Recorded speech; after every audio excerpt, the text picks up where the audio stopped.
actually why I kind of picked them to be one of those teams that were factoring in the back half of the AFC come playoff time. It's not only the talent, but you mend that with the coaching. Mike McDaniels has found a way to scheme them up in the run game, man. I mean, running is what's allowed them to be so successful, in my opinion, in the pass game as well. That threat of Raheem Mostert or Jeff Wilson or something like that, they've been so successful there that, of course, Tyreek and Waddle are running wide open and all that stuff. Yes, Tua is the question mark, and I think we're going to end up starting next year or this offseason kind of in the same place we were this year. Yes, Tua has shown us in flashes that he can do it, but can he do it consistently? Can he be out there consistently? Can he be available consistently for this team?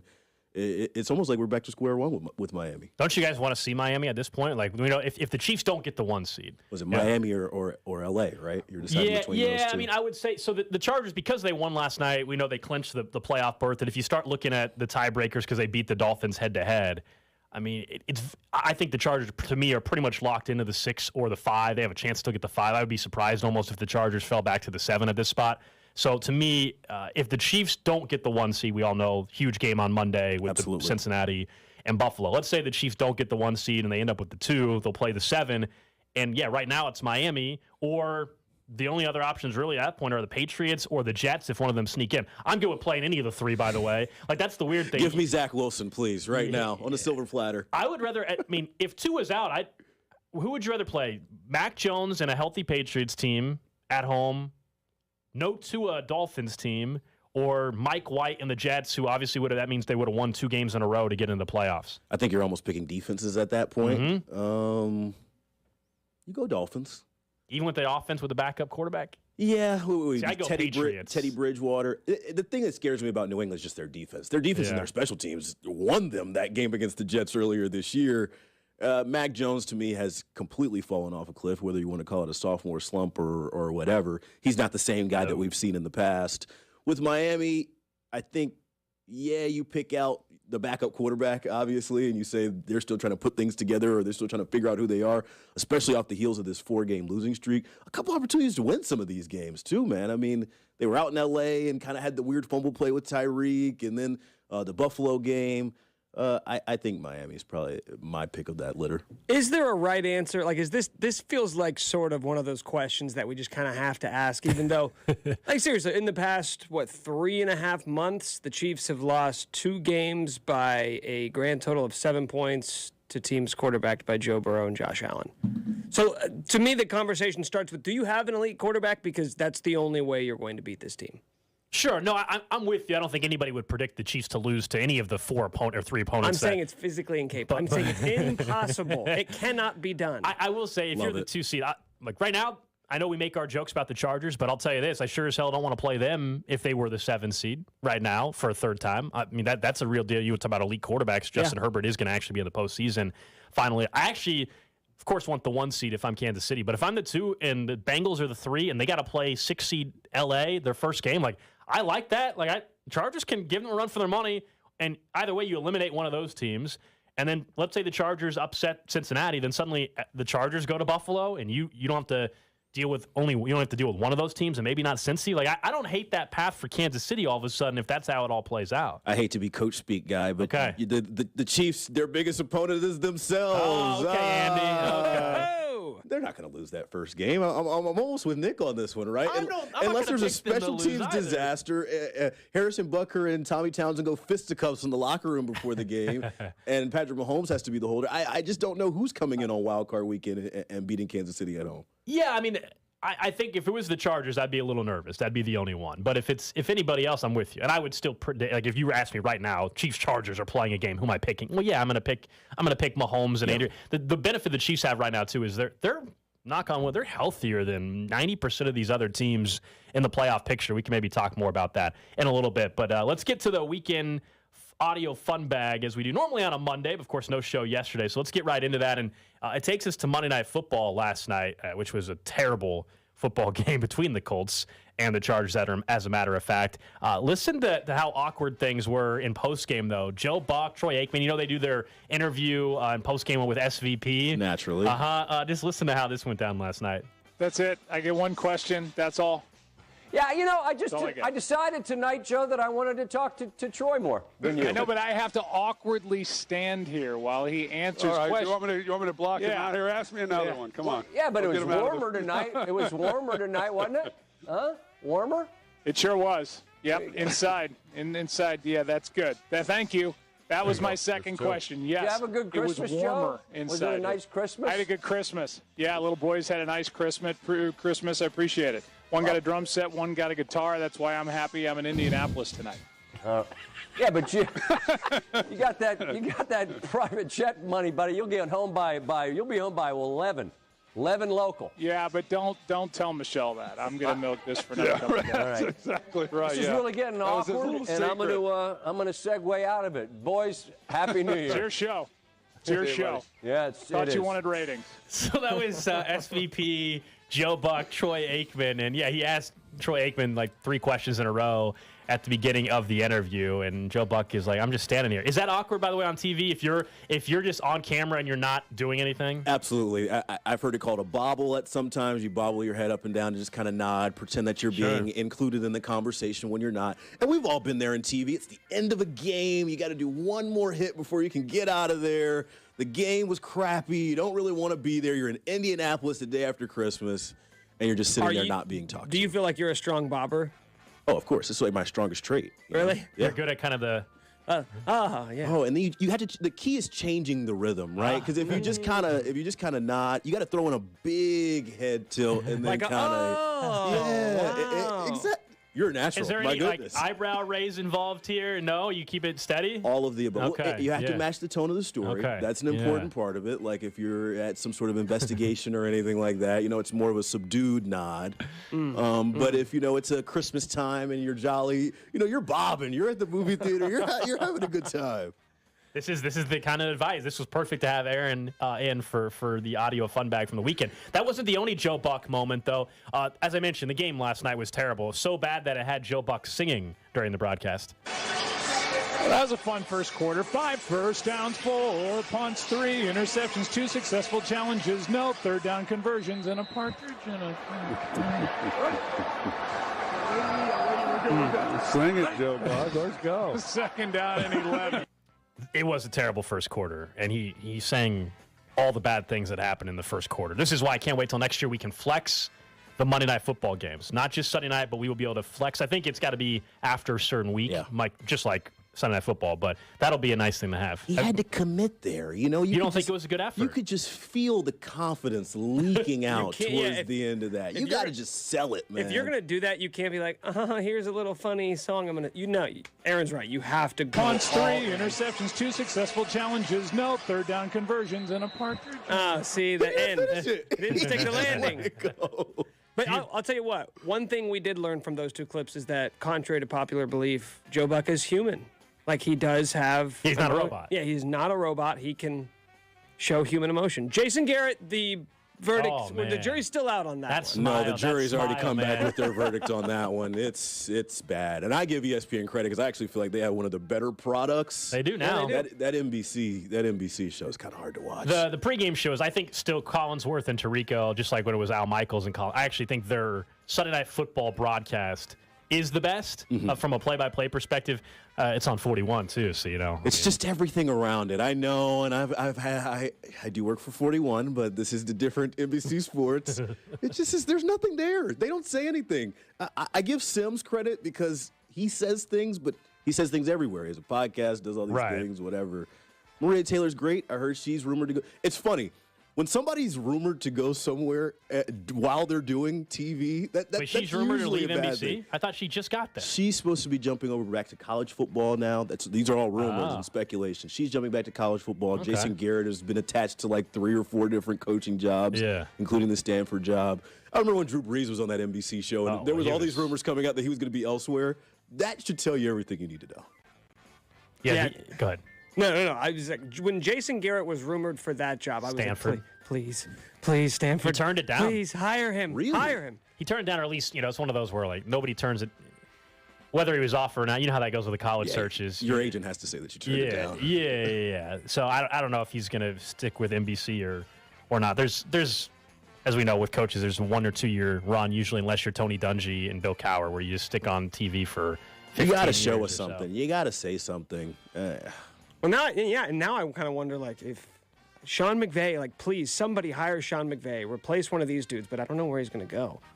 Oh, well, if Sean McVay retired tomorrow, Fox, CBS, ESPN. Well, Someone's getting canned? yeah, or they just bump him up. I mean, it's the same way where before Aikman and Buck left, right?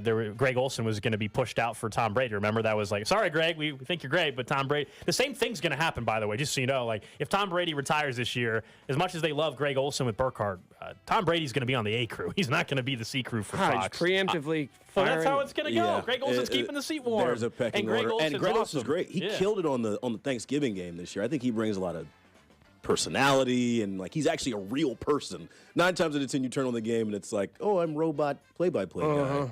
That's the audio fun bag from the weekend. Aaron Ladd from 41 in studio with us for the 11 o'clock hour. Alex Gold, Nick Schwartz with you. I'll take us right into the trash of the day, though, Nick, because that has to do with your trip and your travels, the struggles, and also something I just saw you put on our text line. Trash of the day. 913-586-7610.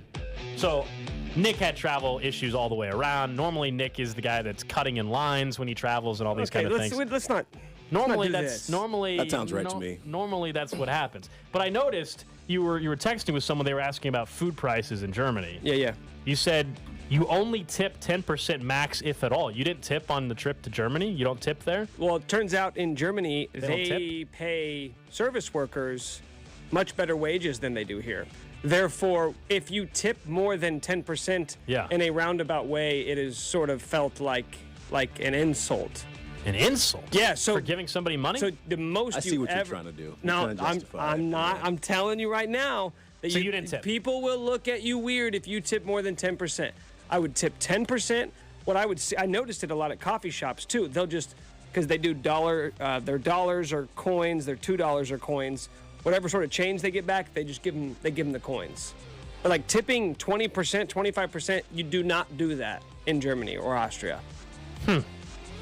I see. You thought you I'm were not going to going get with me. it. well, I You still thought think you it's were not a gonna good get look, me? man. I still don't think A it's a good good look. look. You're big time, radio guy, I'm not big personality. time. You're Somebody you're could big easily time. write in. You're TV. Now, if you ever go to Germany or Austria, now you got to tip like 20, 30%, Aaron, because you're TV. But Imagine the price of a haircut over there, man. Do you think I they don't tip know on what their haircuts over there?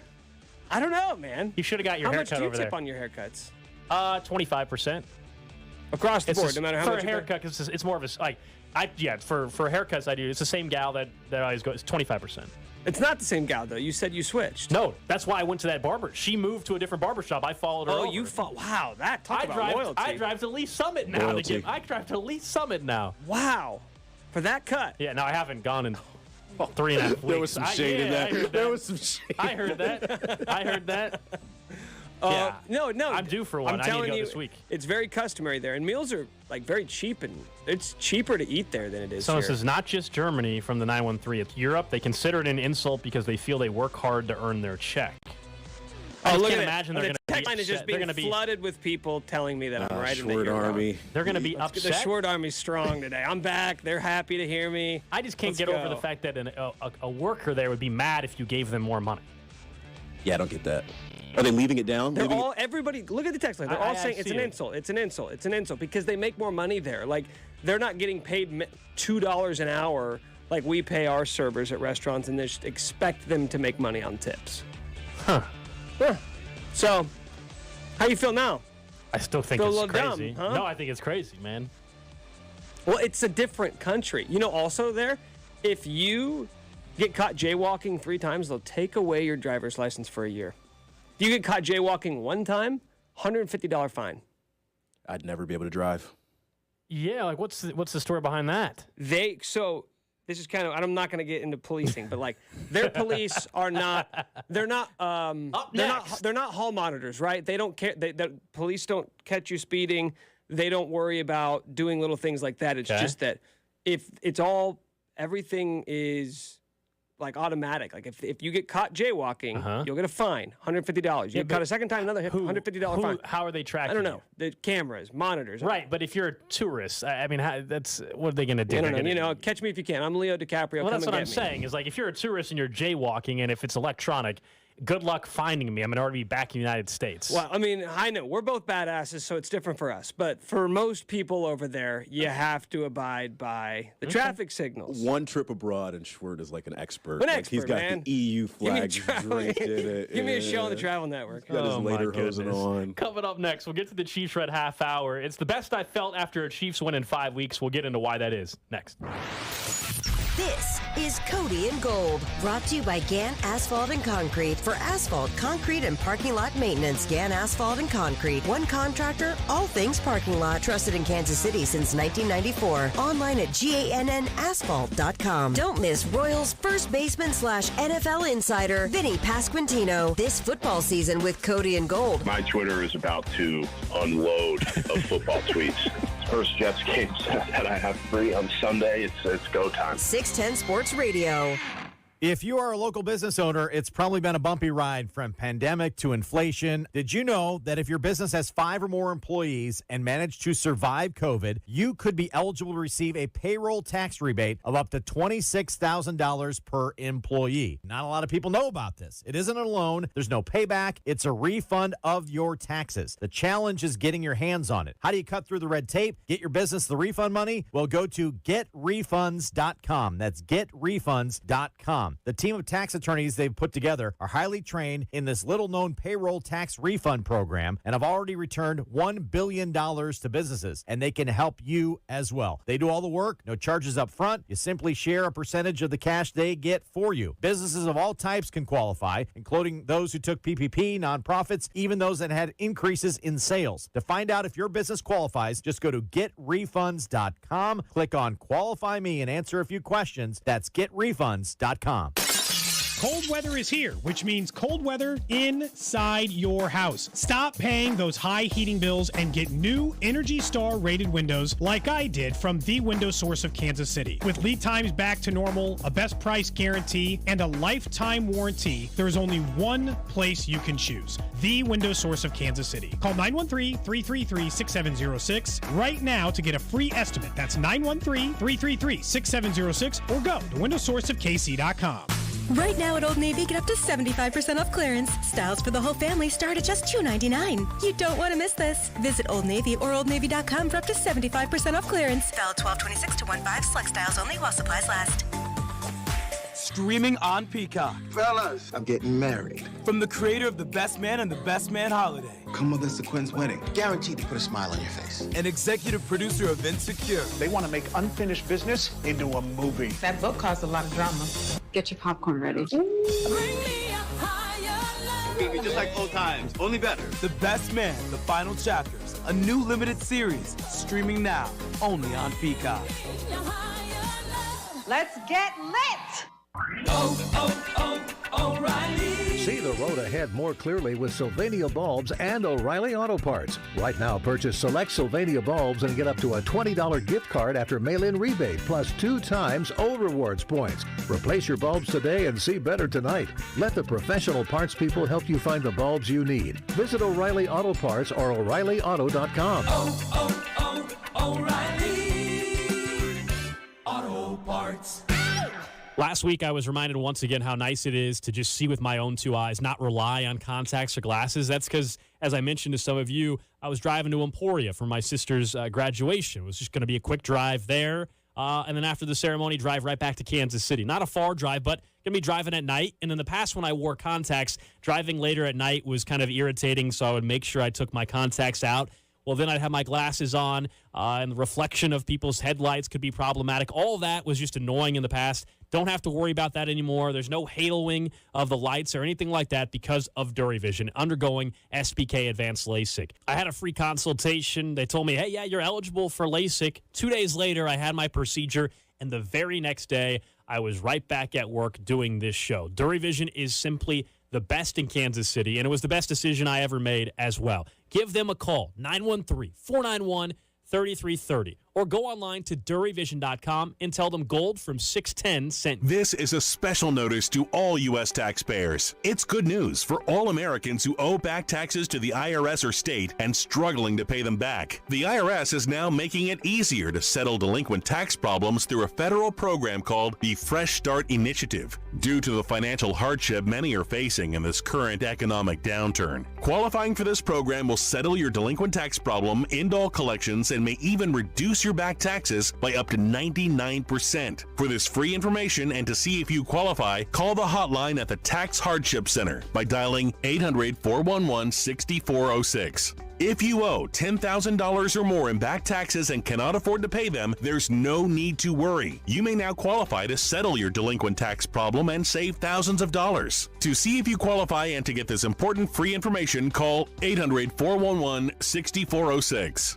800-411-6406. That's 800-411-6406. Hi, I'm your unused PTO. It's almost the end of the year, and if you don't put me on a timesheet, I will be gone forever. Use me or lose me. Let's get away. It's getaway time. Get our best deals of the season on a new Hyundai. It's your journey. Own every mile at the Hyundai Getaway Sales Event. Now get 0% APR, 0 payments for 90 days, and $500 bonus cash on select vehicles. Hurry to your local Hyundai dealer now during the Hyundai Getaway Sales Event. Offer ends 1/3/23. Call 1-562-314-4603 for complete offer details. Here's to Prilosec OTC. Just one pill each morning and no heartburn all day. My holiday hero. Prilosec OTC. 1 pill a day, 24 hours, 0 heartburn. It's possible while taking Prilosec OTC. Use as directed for 14 days to treat frequent heartburn, not for immediate relief. Not as cold today, becoming breezy, high 37. Weather brought to you by one thing. Improve your gas mileage by properly inflating tires and taking your car in for a tune-up. Join Odyssey. And together, each of us doing one thing makes a greener tomorrow. Chiefs coverage brought to you by Andy's Frozen Custard. This season, tailgate with Andy's Pick 6. Let me tell you about my good friend Andy from Andy's Frozen Custard. He's from Kansas City, never misses a game, and serves the world's finest frozen custard. Tailgate with a Pick 6 or grab a freshly made custom treat before or after a game. And tell him Mitch and Andy sent you. Chiefs Kingdom. This is Mitch Holtis, and welcome into the Chiefs Red Half Hour on Cody and Gold. Every day at 11:30 on your official broadcast partner, the Chiefs, 610 Sports Radio. It is the Chiefs Red Half Hour, brought to you by Greenway Ford. It's a new day, a new way at the all-new Greenway Ford. Hanging out here on a Tuesday. Hope everybody had a fantastic holiday weekend. Cody Tapp out today, so we have Aaron Ladd for the 11 o'clock hour joining me. Alex Gold, Nick Short with you. Nate Taylor, as always, on a Tuesday at 1 o'clock will join us. Nate Taylor from The Athletic. You can, of course, hear Nate typically on Monday nights for the Nate Taylor Show. But let's talk some Chiefs, man. It's the Chiefs Red Half Hour, and if you have caught the show at all, you know there's a very good chance we won't make it through the whole half hour just talking Chiefs football. It's called the Chiefs Red Half Hour. I don't know in TV if you guys are required, if you say, hey, this is the Chiefs Red Half Hour, if you actually have to talk Chiefs for the whole full half hour. We don't. We're not going to. Absolutely I can not. promise you already. Anytime I'm on the mic, it's almost guaranteed to not be full sports all the time. Is a half hour shorter in television or longer? It's 22 minutes, really, once you jam in the commercials. And then weather takes 8 minutes of that. So really, you're looking at like 13 or 14 minutes. I should ask you, what did you make of the, real quick, here we go, we're already not talking Chiefs. You just set it up, man. You started it. I did. The weather guy, the sports reporter, had to do the weather last week. Did you feel his pain? Have you been sent out? Of course. That's like a rite of passage when you're a sports guy. In Kansas City, have you been sent out, or just in other spots? That has not happened to me in Kansas City. But in my old market, I was kind of a hybrid, half sports, half news. This was Myrtle Beach, South Carolina. Shout out if anybody was a Myrtle Beach fan. That's when it got real for me that, like, oh, crap, this is really my job. We were doing hurricane coverage. And the governor sends out, an evacuation order for everyone. And our job was like, so, once you get your stuff and come back in, this is what we're going to do. And I'm like, oh, wow. I'm here. Like, I'm in this. No sports in sight. I'm sensing that you didn't like the sports guy's little shtick. Yeah, you said that was cute, was how you described it. I think you thought that's usually not. That's unless you're talking about like a puppy or a baby. It's usually not a compliment. It wasn't my favorite. I just feel like there's one of those every year. I didn't think he did anything. Okay. See, a little inside television baseball. So you're telling me, so there's some others, is this a thing other sports reporters don't like what this guy pulled? They don't like the attention he's getting from this. It's like during March Madness when you're not allowed to show highlights, so somebody does like the clip art and goes viral. Like one of these happens every So few you're months, saying not so special, huh? Do you guys have like a secret society or like at least like a group chat? With every sports reporter in the country? Yeah, like a big, like a Slack channel or except something? for him. You guys kicked him out of the group chat so you guys could talk about him a little bit. It was okay. This guy in Iowa. It was clever. I give him credit for being there. You know, a lot of sports guys would just say, "Ooh, end of the year, that PTO ain't gonna use itself." You know. Oh. I was under the impression like it was a pinch hitter, like that he had to go do it. Well, he did. I mean, he did have to go out there and do So it. you can't. Can you pull that card? Well, maybe Aaron Ladd can pull that card. No comment. I plead the fifth. Hey, you worked on Christmas and stuff. Third person. You did? Aaron Ladd doesn't do weather reports. Christmas and corporate Christmas as well. Remember that. Oh yeah. Hey, Gary Lezak's retired. I figured they were going to have you jump in for a few days or something. It's sad man. to see that, man. I miss Gary. Gary, if you hear me, man, give me a call. All right, let's talk some Chiefs football, though, because I don't know how you felt. I understand it was Seattle. I get it. They're trending in the wrong direction as a football team. But that was the best I felt after a Chiefs win in about 5 weeks. The last time I felt good about a Chiefs win, truly, and wasn't looking at the turnovers, wasn't looking at special teams blunders, was the Chargers game. The last time the Chiefs played the Chargers, had that 3-point win. But that was the best I felt. I mean, because it was a clean game, man. There was not the turnovers finally for the first time in 9+ weeks.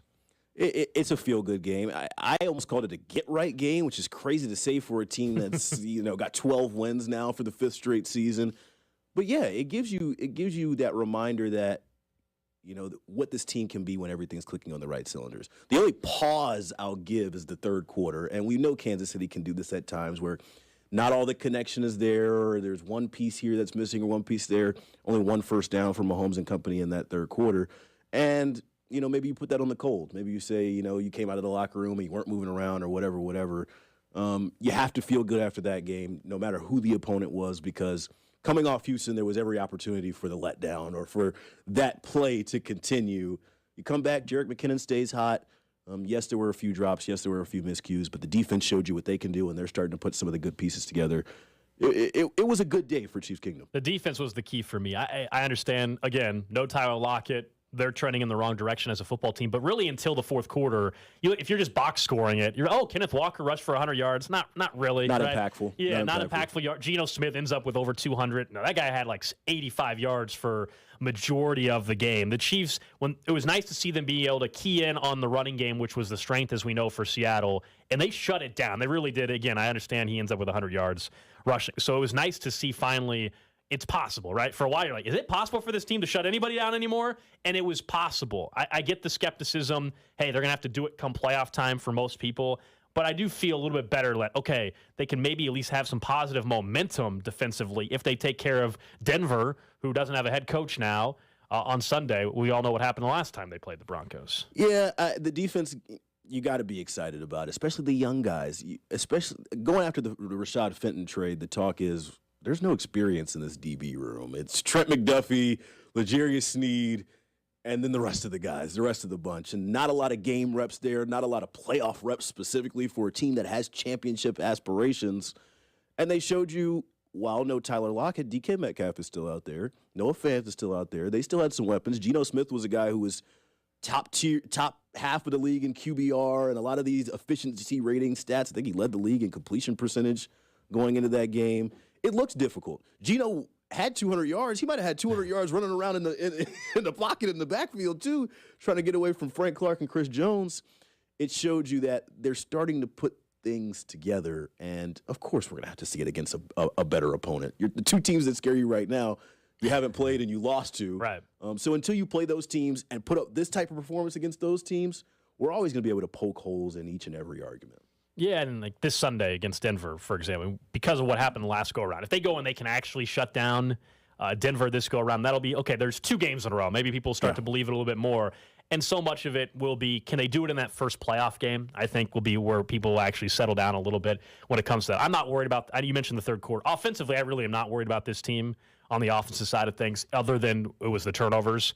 And we now saw, at least for one game, it's capable of them having a clean slate where they're not turning the ball over. Can they go 3 straight games here down the stretch, 2 more to go, of no turnovers on offense. I know we want the takeaways. For me, it's more about, at this point, no giveaways. If you're going to struggle with the takeaways, which I don't think suddenly they're going to start taking the ball away so much, can you at least prevent the giveaways, which for one game they did. Can you do that against Denver, and then can you do it against a Raiders team the final week of the season? And at that point, the Raiders will probably have nothing to play for, but the Chiefs will still most likely need to win that game to have a chance at the 1 seed. I think the one thing that you really take away from this game is that last drive to kind of put it away. Starting with the Thornhill interception to kind of end all the momentum that Seattle had there. Yes, it wasn't a close game or whatever. You never felt like they were going to challenge to win. Yeah, I didn't feel like the Chiefs were really in jeopardy. But you get the pick, and then you take it the other way to kind of close it out. The 2 Kelsey plays and the big time.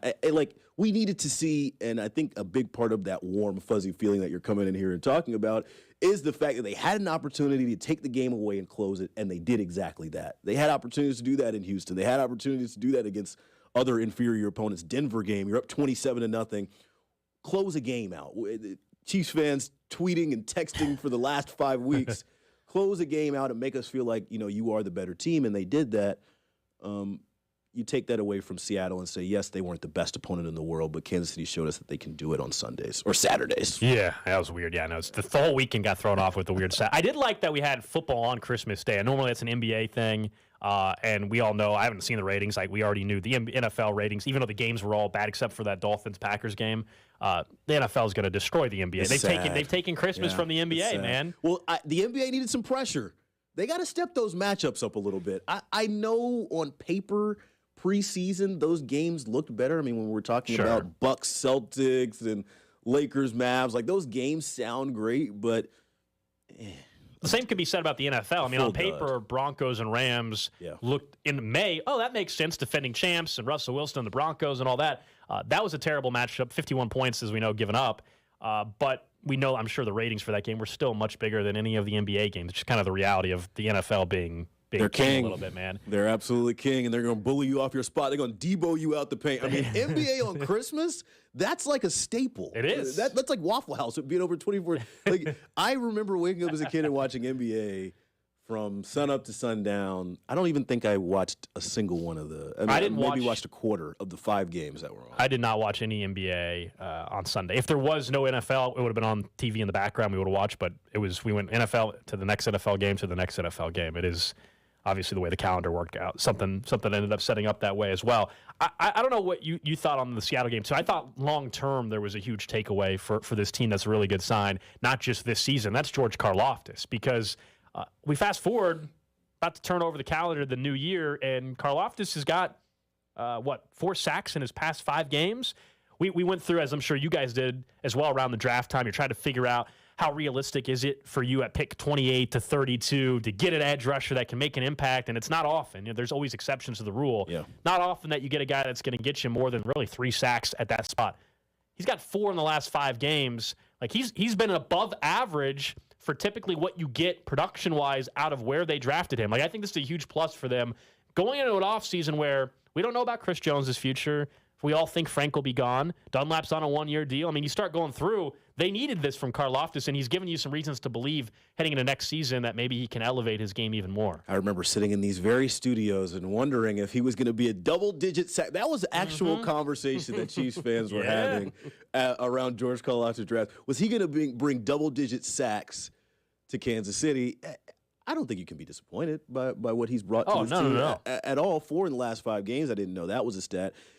Frank Clark is a guy that has mentored George Karlaftis. I remember tweeting out videos in training camp of him taking him off to the side and showing him how to get his get off right, showing him where to put his hands, a lot of that good stuff. And he's shown you, he's a young player. The motor and a lot of the good things that are coachable are still there from George Karlaftis. That big bat down in the pass defense to end the Seattle drive. I know it's not as sexy as a sack and him doing the ugly celebration or pointing his finger in the air or whatnot. But that should show you the growth right there alone, that he doesn't have to get pressure on the quarterback to impact the play. He's shown you that he can grow and impact in a lot of different ways. you're not going to get the double-digit sacks this year. I'm sorry. I hate to burst the bubble, Yeah, but that's especially so around rare. Christmas. That's so rare anyway. That was always kind of crazy to ask a rookie, And you don't especially if need you're it. not a top 10 guy. I mean, Absolutely. unless he's T.J. Watt, you're not getting that right away. And thinking of T.J. Watt, his brother J.J. Watt announcing his retirement. What is it? The dude for Detroit who Aiden Hutchinson. You weren't getting Aiden Hutchinson from George Carolina, but you're getting a high motor guy, a guy who's extremely coachable, and a guy that's going to continue to get better. And he's done exactly that. You hope that the 4 in the last 5, maybe that turns into 5 of the last 6, or it keeps going as the playoff time comes around. Yeah, the fact that the batted balls have increased. The Chiefs have more batted balls than any other team in football. I think a lot of that comes from Carlos Dunlap, and maybe that's something that Karlaftis is taking. Carlos Dunlap, long before he ever came in Kansas City, whether it was in Cincy or a couple years in Seattle, I guess, or the 1 year in Seattle, whatever it was.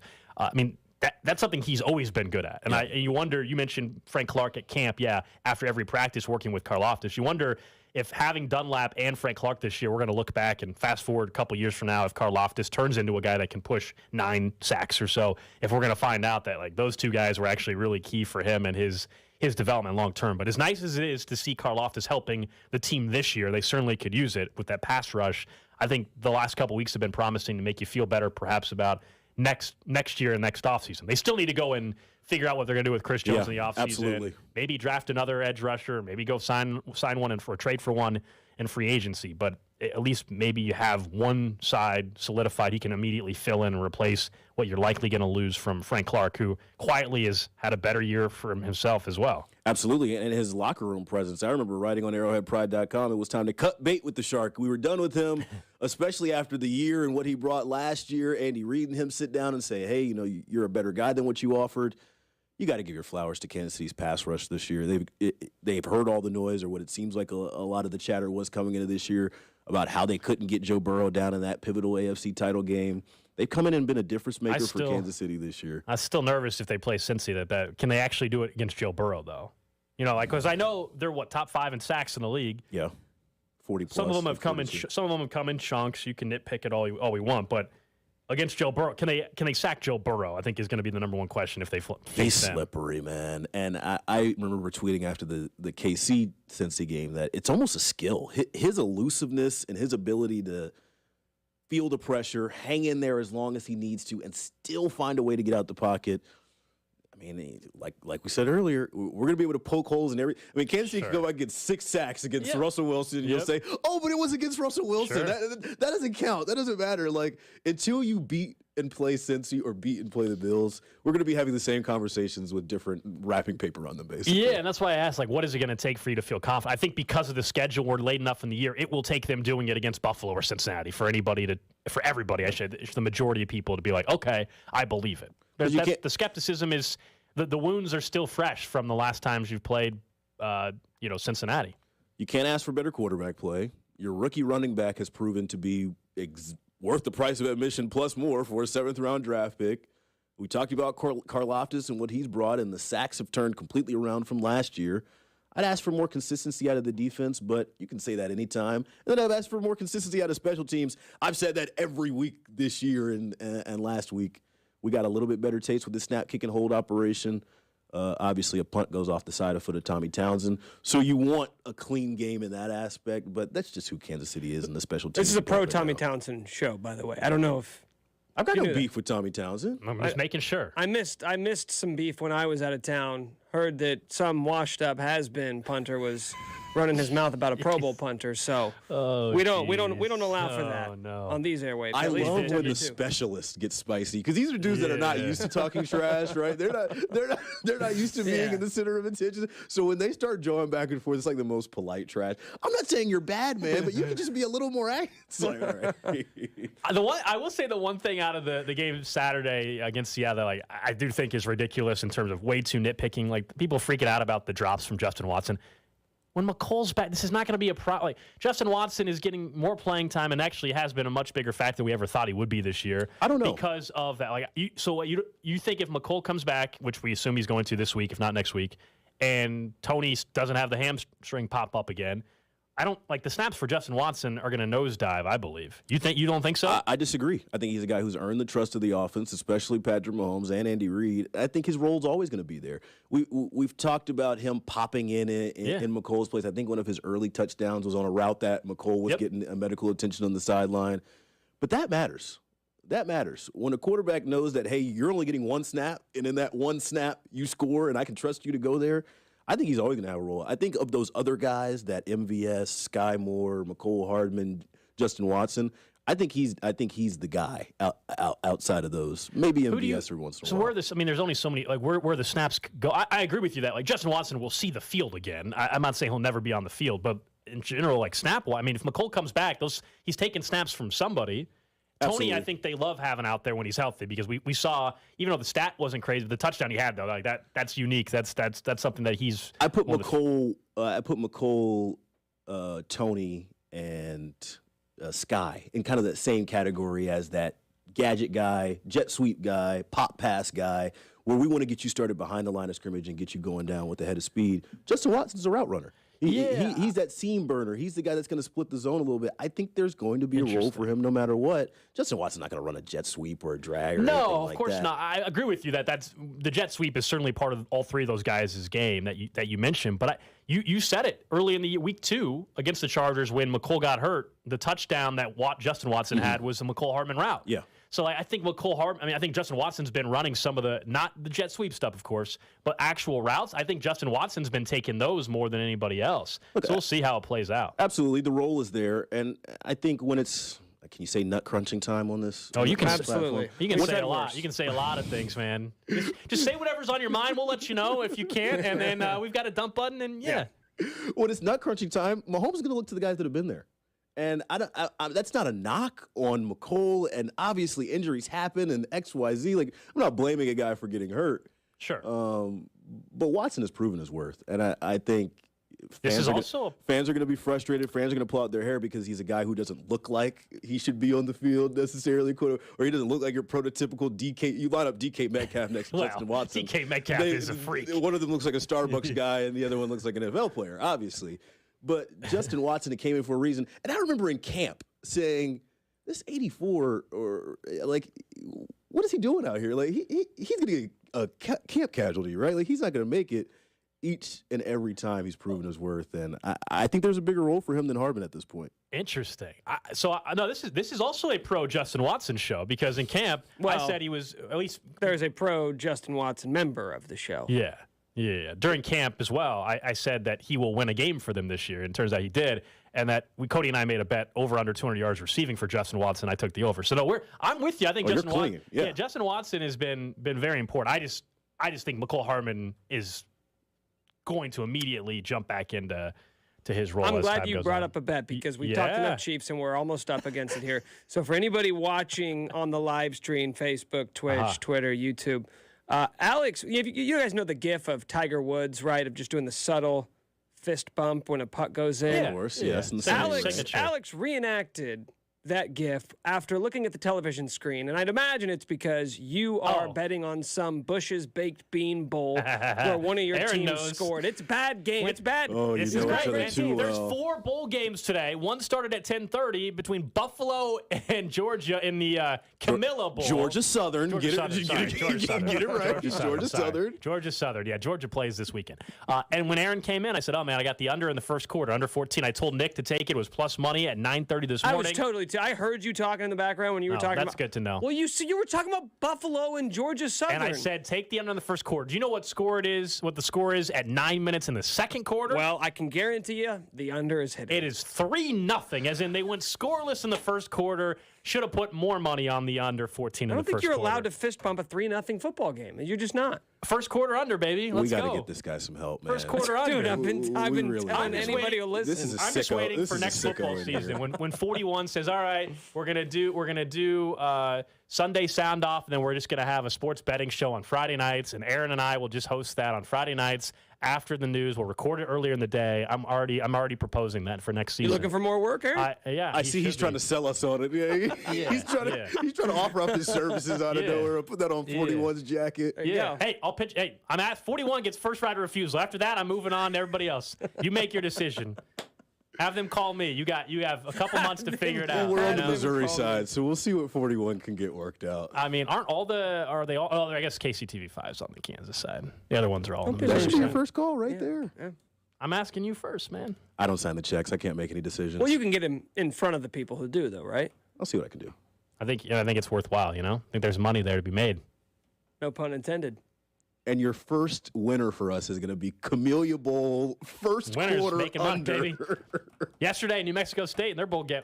2 days in a row, these crappy bowl games you guys talk about, some money-making opportunities. Everybody focuses in on the New Year's Eve college football semifinals where the money's been put on. The numbers are so tight now because everybody's been putting money. There's looser lines for some of these I heard other there's games. a lot of money to be made in the Russian Gagarin basketball league, too, but we're not That's talking about your those, are That's we? your expertise, not mine. Okay. Aaron Ladd, thanks for coming in studio, man. Good to see you. Good Chiefs Red Hour. I mean, definitely. Yeah, we nailed That's that. actually better than normal. It was. That was more half-hour-ish, Aaron Ladd from 41. You can watch him tonight, right? You're on TV tonight? Absolutely, yes, Okay. today. Yeah. Okay. And always on arrowheadpride.com, Chiefs Coast to Coast. It's Are you leaving them for Arrowhead Pride? Like Nick, we all predicted Nick's going to leave for Arrowhead Pride full-time within the next year. I mean, there hasn't been a formal offer made or anything. Okay. I may have heard some rumblings. Okay, see? There it is. Aaron Ladd, breaking news here on Cody and Gold. All right, coming up next, we'll get to what's trending and the Broncos firing Nathaniel Hackett and what on earth they do next here on Cody and Gold. You're listening to Cody and Gold, brought to you by Gant Asphalt and Concrete. For asphalt, concrete, and parking lot maintenance, Gant Asphalt and Concrete. One contractor, all things parking lot. Trusted in Kansas City since 1994. Online at GANNasphalt.com. Subscribe and download all new episodes of Nick's Waving in the Wheat podcast, released every Thursday on the 435 Podcast Network and the Odyssey app. I'm Dak Prescott. You know me from live TV. And I'm a cowboy from that western you watch on demand. DirecTV brought us buckaroos together. That's right, partner. Hey, is that a coconut? Yep, this old ranch hand's rusting up some pina coladas. Switch from Dish and get up to $300 in reward cards. Call 1-800-DIRECTV. Ends 1/5/23. Redemption required. New satellite customers only must submit Dish recent bill and use code SWITCH at checkout. 24-month agreement and equipment lease required. $19.95 activation. Early termination fee of $20 a month for each month remaining on agreement. Equipment non-return and additional fees apply. Restrictions apply. You need a strong defense to win. And at home, that starts with a strong roof protecting your most valuable players, your family. Make Century Roofing your first defensive call and schedule an estimate with our team to get the protection you need. You'll get reliable service with outstanding technical expertise. Trust the pillars of strength with KC-based and female-owned Century Roofing, your hometown roofing team. CenturyRoofingKC.com. Again, that's CenturyRoofingKC.com. Century Roofing, trust the pillars of strength. We asked Google Fiber customers what they think about their internet speed. If someone walked up to me and said, "How fast is Google Fiber?" I would say fast enough that I don't notice it. Google Fiber has simplified our lives, and the speed has been exceptional. Google Fiber isn't just fast, it's crazy fast. Into fast internet? Sign up for Google Fiber today at fiber.google.com. Actual Google Fiber customer compensated for testimonial. Customer experience may vary. Streaming on Peacock. Fellas, I'm getting married. From the creator of The Best Man and The Best Man Holiday. Come with us to Quinn's wedding. Guaranteed to put a smile on your face. And executive producer of Insecure. They want to make unfinished business into a movie. That book caused a lot of drama. Get your popcorn ready. It's gonna be just like old times, only better. The Best Man, The Final Chapters. A new limited series. Streaming now. Only on Peacock. Let's get lit! O'Reilly. See the road ahead more clearly with Sylvania Bulbs and O'Reilly Auto Parts. Right now, purchase select Sylvania bulbs and get up to a $20 gift card after mail-in rebate, plus 2 times O Rewards points. Replace your bulbs today and see better tonight. Let the professional parts people help you find the bulbs you need. Visit O'Reilly Auto Parts or O'ReillyAuto.com. O'Reilly Auto Parts. Wesley Financial Group is not a law firm. This story is called The Ugly Truth About Timeshare. If you think you've done your family a favor by buying a timeshare, you need my help. Hello, I'm Chuck McDowell, CEO and founder of Wesley Financial Group. 10 years ago, I started helping folks cancel their timeshare. And in the process, started what's now called the timeshare cancellation industry. Timeshare is the only thing that you can buy that you can't tell me how much it's going to cost or when it's going to end. When you buy a timeshare, you give them a blank check to fill out any amount they want for annual maintenance and assessment fees. The crazy thing is, this never ends. Even when you die, your family's now going to be stuck with this burden. Stop the insanity today. Call my office now. If we take you as a client, I guarantee we'll cancel your timeshare or you'll pay nothing. Call for your free information kit. 800-543-3399. That's 800-543-3399. 800-543-3399. You're listening to 610 Sports Radio from the Max Motors Studios. Join 610 Sports Radio for our second annual Playoff Pilsner Beer Release Party on Friday, January 13th, starting at 6 at Cinder Block Brewery in North Kansas City, KCSP Kansas City, WDAF HD2 Liberty, and Odyssey Station. What's trending? All right, let's check in on the hot topics trending. Number one on What's Trending news today in the last couple of hours, J.J. Watt, three-time NFL Defensive Player of the Year, announcing that this will be his final season in the NFL, mentioning that his final home game already happened. Little do we know at the time that was the final home game for the Arizona Cardinals and for J.J. Watt. Of course, I think he'll go down to one of those players that unfortunately just never really sniffed a chance at a Super Bowl. Of course, spent much of his career with the Houston Texans, but there was a stretch of 4 or 5 years where, I mean, again, he won 3 Defensive Player of the Years. Like, there was nobody better, period, on defense for a 3 or 4 year run. Of course, and he got banged up. Different. He looked different than all the other players. He's like 6'8". Yeah, he was a freak, and he was actually even really good in this game that they just played against the Bucs, even at his age. Of course, dealt with injuries here the last couple of years. Ended up, as we know, signing with the Cardinals for the last couple of years of his career. But fantastic career for J.J. Watt, announcing his retirement. Next up on What's Trending, the Chargers clinched a playoff berth last night with their win over the Indianapolis Colts. That makes it 5 teams in the AFC who have clinched a spot: the Bills, the Chiefs, the Bengals, the Ravens, and the Chargers. So as it stands right now, the Bills the 1 seed, Chiefs 2, Bengals 3rd.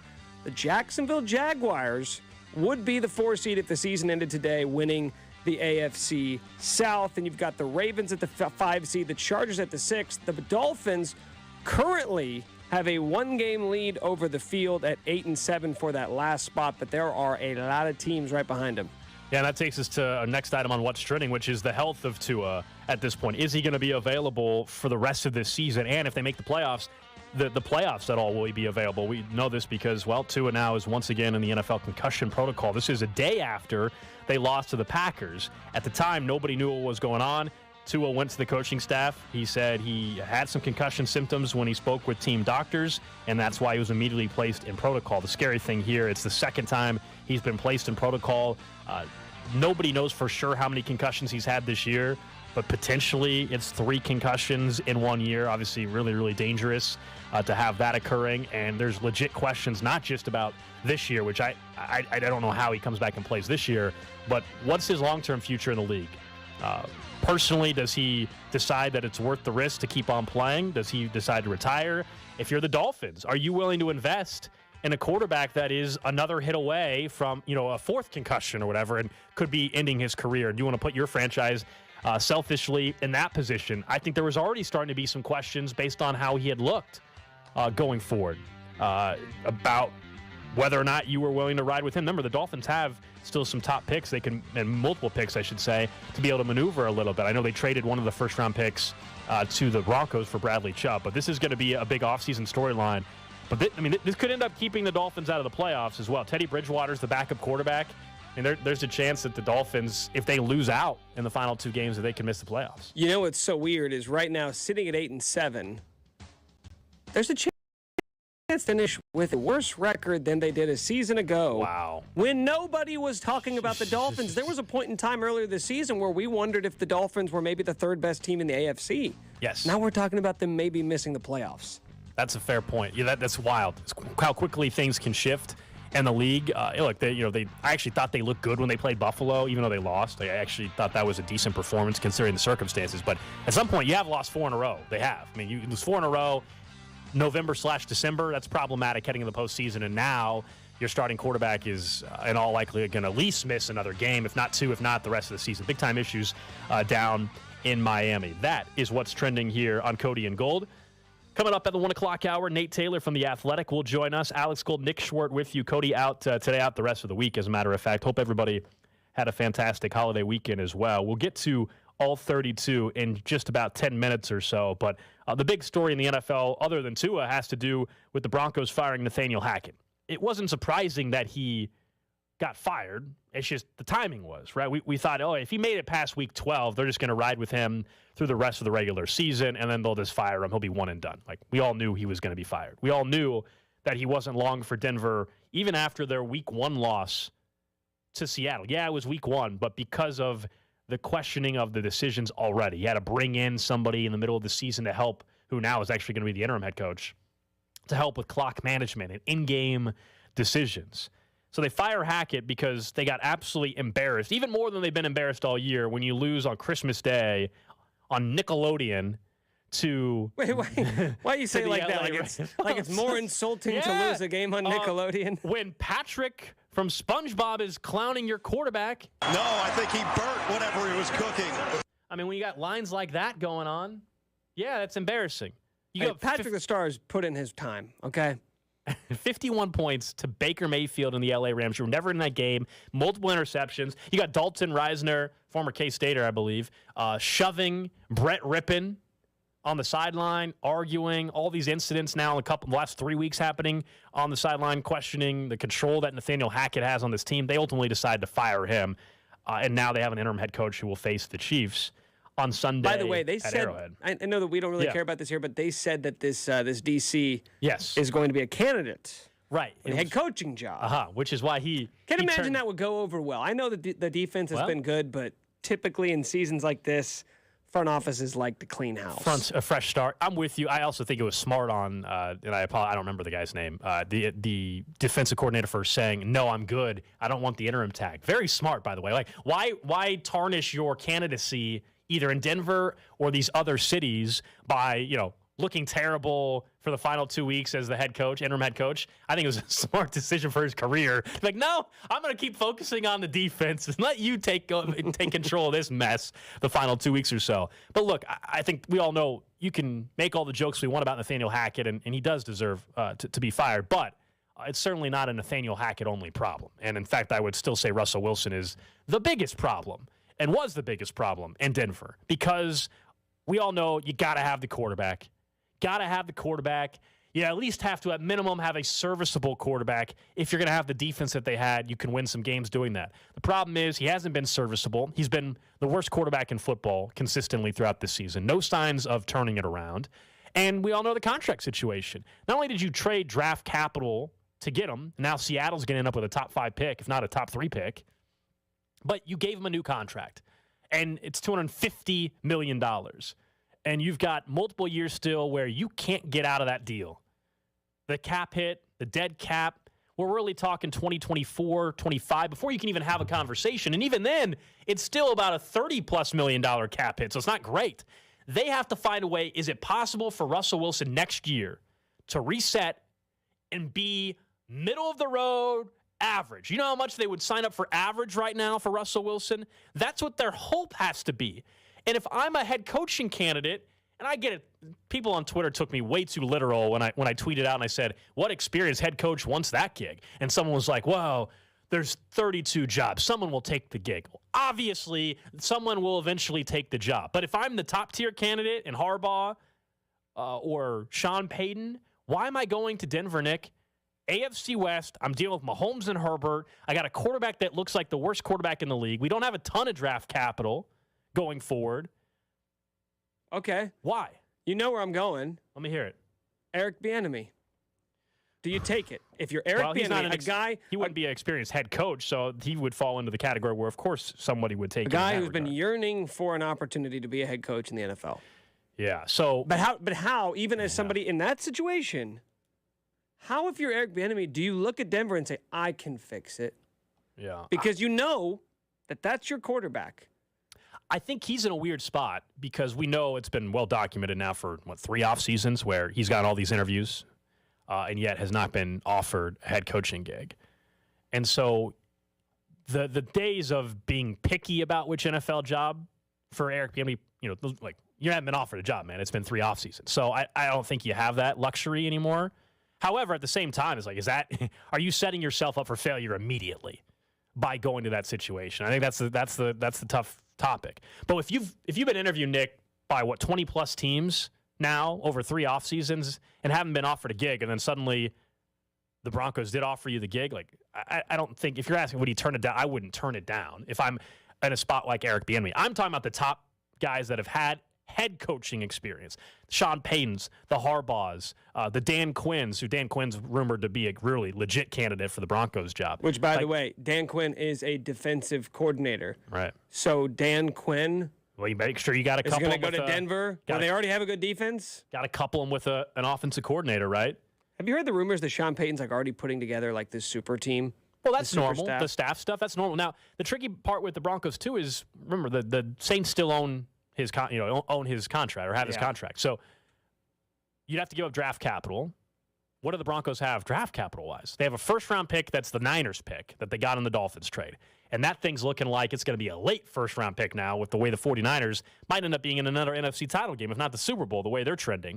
I mean, they're one of the most dangerous teams right now, even with a third-string quarterback. So it's a late first. They don't have a second. They have a handful of third-round picks. I honestly don't know what it would take to get the rights from the Saints for Sean Payton. I'm trying to remember what the Chiefs gave up for Dick Vermeil back in the day. But, they don't have a ton of draft capital. If you trade away draft capital to get Sean Payton, and he agrees because you back up a Brinks truck to go to Denver, that sets you up in a weird spot. I know Sean Payton has had success with shorter quarterbacks, Drew Brees, of course. So that's a fun. You're not wrong, but that's a funny thing to say. That he's had success with shorter quarterbacks, right? Like as if there are short quarterback specialists out there, which I'm sure there are. I think Sean Payton's one of them. Then. He prefers them. In all seriousness, though, would you take the job if you're Sean Payton? I wouldn't. There's going to be 4, 5, 6 openings just because we know that's how. I'd take the Panthers' job before I took that job. So, because of the division too. I mean, that's they don't have a quarterback, but you can go and draft one. You can go and get your guy. Go get your guy. Yeah, go get your young guy that you believe can develop. Russell Wilson, even if you can fix him, he's never going to be the top 10 guy anymore. Maybe if you're lucky. Like, if you were to truly get honest Denver Bronco fan on the phone right now, and I said, hey, Russell Wilson, right now, I can guarantee you he'll be the 20th best quarterback next year. Who's not signing up for that at this point? Well, you'd sign up for it, but you're still signing up for a team that's not making the playoffs. I would argue if you had 17 to 20 quarterback play, but you had the Broncos defense, which is a top 5 defense, I would argue you could make a wild card run. That's it. But that's the ceiling. That's best case scenario. And that's the crappy spot the Broncos are in. And it's great if you're a Chiefs fan, because look what we've talked about since Patrick Mahomes and Andy Reid have arrived in this division. The next Broncos head coach will be their 5th. Since Peyton Manning retired, they won the Super Bowl. That was March of 2016. It's going to be their 4th head coach since Mahomes became the starting quarterback in 2018. All these guys losing jobs in the AFC West, Patrick Mahomes, Andy Reid are one of the direct causes of that. The trade for Russell Wilson was because of Patrick Mahomes and Andy Reid. Had to go and try in their mind get the elite quarterback. But even at the time, it did not feel like a desperate move. I agree with you. I agree with the fact that the Mahomes and Reid has primed all of these moves. But we weren't sitting here talking about that trade as, what, can you believe the Broncos did? It made sense because even though Russ had taken a bit of a dip, he had shown you that his ceiling was elite. And sometimes we see this with quarterbacks or any player where it just feels like it's run its course at their certain spots. So maybe a fresh start's going to be what he's needed. But then now we realize and say, oh, the Seahawks knew. They knew that this was not going to be sustainable. This was not going to work long term. And then going through with Geno Smith was that is so insane now to go back and think about the conversations that we were having. When was that? In April when they made the trade? Yeah, late March, April. Dude, that was bad at math. 8 months ago. Yeah. 8 months ago. We all thought the talk of the Broncos being a Super Bowl contender was nuts, but them being a playoff team was very reasonable to think heading into the season. That was not crazy. The stuff about the Chiefs finishing last in the division or the Broncos owning them this year and all that stuff was crazy even before the season. But the notion of the Broncos being a 10-win team was not crazy before the season started. And you're right. Look at where we're at now. Their head coach is fired before the end of the season. Russell Wilson is the biggest laughing stock in the league, and they're stuck with him. And you have a new ownership group. And their GM has got to be on the hot seat a little bit, too. I understand it sounds like they're going to let him be involved in the coaching process, which means he's likely going to be around for at least another year. Because, again, you can understand the thought process in the trade. It was the contract being handed out, I think, is the biggest mistake they made. And through this. Like, I truly wonder if Nathaniel Hackett had... Give me, Well, ask the question. Ryan Fitzpatrick. How many games would the Broncos have won this year? Right now? Week one. No, week one, if their quarterback was not Russell Wilson. Yeah, like this. Okay, so yeah. Nathaniel Hackett still is the head coach, and Ryan Fitzpatrick was the starter week one. How many more games do you think the Broncos would have won, though? I mean, this sounds like I'm not really saying much, but probably 2 or 3. But 2 or 3 more wins would be enough for the Broncos to feel like they've got a shot at the playoffs. Well, I mean, their coach wouldn't be fired. Right. Right? I mean, that too. I'm with, by the way, my answer would have been, probably like 3 more wins with Ryan Fitzpatrick. That's how bad Russell Wilson has been. You could argue in the last 3 weeks, they've looked better with Brett Rippon. And Brett Rippon threw a pick 6 at the end of the game, okay, against the Rams on Sunday. Like, but you can make a strong case. They look better with Brett Rippon than Russell Wilson. I just don't know how you can fix that. If I'm Cortland Sutton or Jerry Jeudy, by the way, do you have a quarterback who wants to be fixed? Do you have a quarterback who is aware enough, is self-aware enough to say, this is a me problem? And I don't think any of us can answer that, but from the outside, it doesn't seem like you do. It does. Like, I'm not questioning Russell Wilson's work ethic. I'm not questioning his... He tells us all the time how hard he works, and that's the sign of someone who works hard, is if they let you know how hard make they're sure working. We know. Remember the high knees on the plane to London. Right, exactly. So, like, that's how you know he really works hard. I do believe Russell Wilson wants to win and wants to work hard and et cetera, all the cliche stuff that we think about athletes. But I don't think he would be willing to address the fact that this is his fault, that he is the reason for this organization's failures. He's never seemed like a guy who'd be willing to admit that, like, it's kind of all on me. I'm the one who sucks right now. It's weird. Nobody wants anybody to, like, look at Matt Ryan in Indianapolis. Like, they're hoping Matt Ryan retires in Indy because of his cap hit as well, right? And now Nick Foles is starting games for the Colts and looked terrible last night. If you're the Broncos, truly the best thing to ever happen to you right now would be if Russell Wilson retired tomorrow. Now, it's not going to happen. Okay, he's got all this money coming his way, and by all accounts, he's healthy. No reason to think he would. But, like, that's what's nuts. You mentioned, like, 8 months ago. If I would tell you that, hey, in December, like, a legitimate conversation could be had that the best thing to happen to the Broncos would be if the guy that they traded for in March retired. And it would, because it would get him out of the contract. How much would you be willing to pay him to go away? Like, if the Broncos could write a check. Like a buyout. If the Broncos could write a check to alleviate the cap blows for the next 5 years, if I'm the Broncos, the brand new ownership group just spent $5 billion on the Broncos, so I have no idea. But if you do the math on the contracts and the remaining years, write a $60 million check right now and just be done with it. I would go higher. You would go higher? I would go Remember, like, though, honestly, his cap hit for the next 2 years isn't it $80 million combined the next 2 years, something like that? Yeah, I'd probably go like 100. If you can just tell me that it's just like 1 year of pain, I'd say, well, I just experienced a year of pain, so what's another one? I'm fine with it. All right, let's get to all 32 in the NFL, presented by Anthony Plumbing, Heating, Cooling, and Electric. We'll get back to the Chiefs coming up in 10 minutes with the MVP conversation. That shouldn't even be a conversation anymore. But I'm going to go all 32 with Bill Belichick. All right, they have lost in New England back-to-back weeks in ways I never would have thought a Belichick coach team would. We played the call of that crazy ending against the Raiders last week. You had the color commentator for the Patriots radio network saying, this is the dumbest football team I've ever seen. And he was right. By the way, could you imagine Dana Hughes saying that?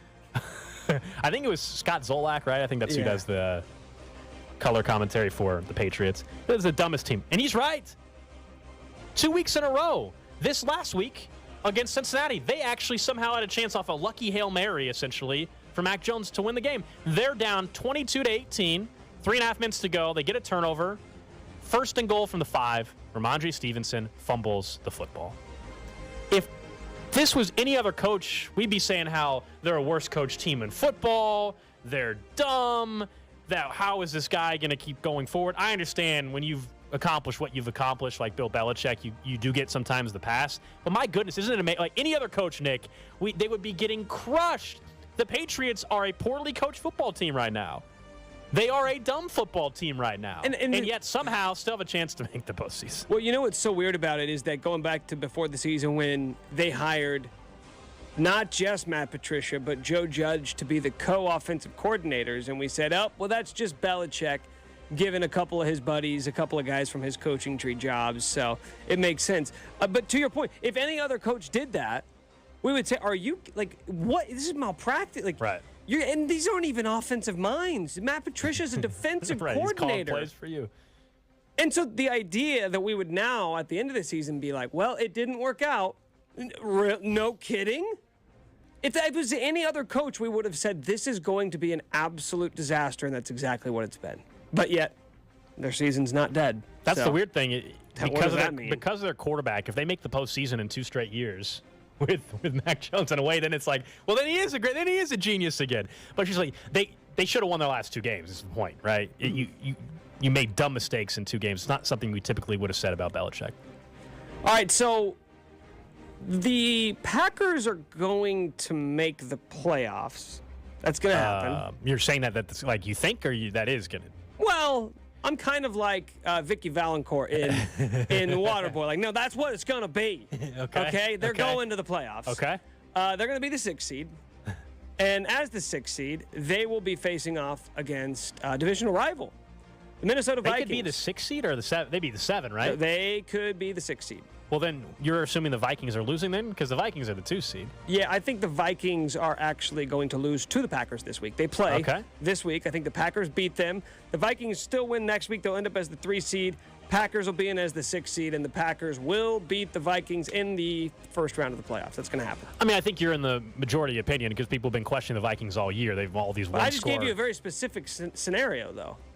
Yeah, no, I think you're in a majority opinion, though. Like that people, you think everybody says that? If the Packers would play... How many other people have you heard say it to you, though? I'm confident saying... So I was first. If the Packers get to the playoffs and they play the Vikings in a playoff game, I would guess that the Packers will be favored in that game because guess what? The Packers are favored in the game this weekend. Packers are 3-point favorites over the Vikings this weekend. Isn't that insane? They were underdogs to the Lions. The Vikings were a couple weeks ago, and that was certainly correct because the Lions blew them out. I feel like we are just does everybody just want the Packers in the playoffs so bad? I feel like people have been like rooting for Aaron Rodgers to why? Well, because it's Aaron Rodgers and their season was over, and now all of a sudden they're going on this late season run. No, I don't think it has anything to do with people liking Aaron Rodgers. It's just that he's a big name. Their season was dead. They're a big brand. You expected them to be good. I was looking been forward so to good under LaFleur the last 3 years. NFC playoffs without Brady and Rodgers. I'm hoping the Panthers win the South and the Packers lose this weekend, and then we could have no Rodgers or Brady. I just like the story of having Rodgers in there.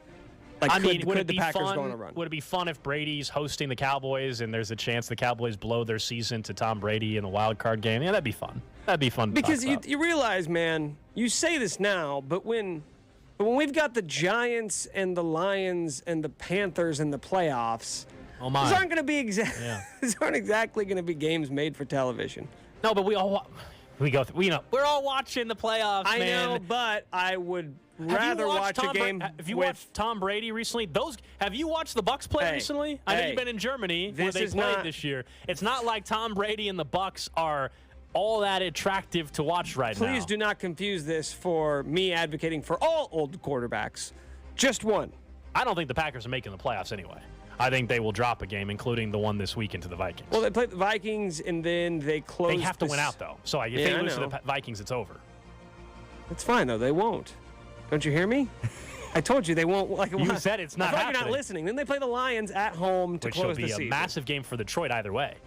In Lambeau to close the season. Yeah. You think anyone crazy? You're going to bet against Aaron Rodgers at home? Well, if the Packers lose this weekend, they'll have nothing to play for the last week. Right, but I remember how I told you how they're not going to lose this weekend? I feel like we need a wager now on that game. So you really think the Vikings will win? This game this weekend? Or are you just doing it because I'm so confident they won't win? Okay, there we go. Both. There we go. It's both. Oh, the Vikings are getting 3 points in this game.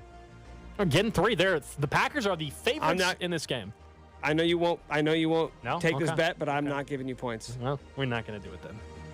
Whatever happened to just a good old-fashioned handshake wager? You want this team, I want that team. Whatever happened to that, man? What's wrong with us? Sports betting. What's wrong with us as a society, as a country? All right, that's all 32, presented by Anthony Plumbing, Heating, Cooling, and Electric. Coming up next, though, one thing is definitely over in the NFL. Plus, we'll get to Nick's random questions from his trip in Germany. There's Kelsey to the end zone. Cody and Gold brought to you by Gann Asphalt and Concrete. For asphalt, concrete, and parking lot maintenance, Gann Asphalt and Concrete. One contractor, all things parking lot. Trusted in Kansas City since 1994. Online at GANNasphalt.com. Don't miss the Chiefs Red Half Hour every day at 11:30 on your official broadcast partner of the Chiefs, 610 Sports Radio. At Blue Cross and Blue Shield of Kansas City, we are here. Here for spring fevers and lowering fevers. Here for first checkups and first dances. Here for planting seeds and growing communities. For more than 80 years, Blue KC has been here for good and will be here for the moments that matter, today and tomorrow. Because at Blue KC, we are here for good. Learn more at hereforgoodkc.com. Football, tailgating, holiday parties, and Smokehouse Barbecue. I can't think of anything better. The holidays are here. Let Smokehouse Barbecue celebrate with you. They have private banquet rooms at all 3 area locations in Zona Rosa, Gladstone, and Independence. If you're hosting your own party, invite Smokehouse along. Order the whole meal with their famous ribs and wings. And don't forget about their hickory pit beans or cheesy corn to go with your meal. Give them a call or check them out at smokehousebbq.com. For over 30 years and family owned, it's Smokehouse Barbecue. Right now at Old Navy, get up to 75% off clearance. Styles for the whole family start at just $2.99. You don't want to miss this. Visit Old Navy or OldNavy.com for up to 75% off clearance. Valid 12/26 to 1/5. Select styles only while supplies last. There's no place like home for the holidays. And when it comes to holiday spirits, there's no place like your hometown Lucas Wine and Spirit Superstore. It's hard to choose the perfect bottle of holiday cheer when you don't have a choice. That's not a problem at Lucas. 6,000 different wines and the largest selection of beer, craft whiskeys, fine spirits, and holiday gift packs between Dallas and Chicago. Planning a holiday party? Our event planners have you covered at lucaskc.com, where you can also find gift cards and our extensive tastings calendar. Your gift always goes farther at Lucas, because when you sell as much beer, wine, and fine spirits in a week as some stores sell in a year, you can sell it all for less, much less. We can even deliver on the Missouri side. Find your holiday spirits at locally owned Lucas Wine and Spirit Superstore in the Northland, Overland Park, and South KC. Lucas Wine and Spirit Superstore in a glass by itself. Now is the perfect time to download FanDuel, America's #1 sportsbook app, because right now, new customers get a no-sweat first bet that's good for up to $1,000. That's free bets back if your first bet doesn't win. All you need to do is use my promo code. We are at a very exciting time in the sports calendar. We got the NBA going on. We've got the NFL. We're heading into the playoffs. You want to make sure that you're partnered with America's #1 sportsbook, and you can if you use my promo code. It's got all your favorite bets from the money line, point spreads, and player props. Plus, you can combine your bets for a chance at a big payout with the same game parlay. Use my promo code CDOT for your no-sweat first bet. That's promo code CDOT. Make every moment more with FanDuel this season, an official sportsbook partner of the NFL. 21 and present in Kansas. First online real money wager only. Refund issued as non-withdrawable free bets that expire in 14 days. Restrictions apply. See terms at sportsbook.fanduel.com. FanDuel is offering online sports wagering in Kansas under an agreement with Kansas Star Casino, LLC. Gambling problem? Getting help is your best bet. Call 1-800-522-4700 or visit ksgamblinghelp.com. At Blue Cross and Blue Shield of Kansas City, we are here. Here for spring fevers and lowering fevers. Here for first checkups and first dances. Here for planting seeds and growing communities. For more than 80 years, Blue KC has been here for good and will be here for the moments that matter, today and tomorrow.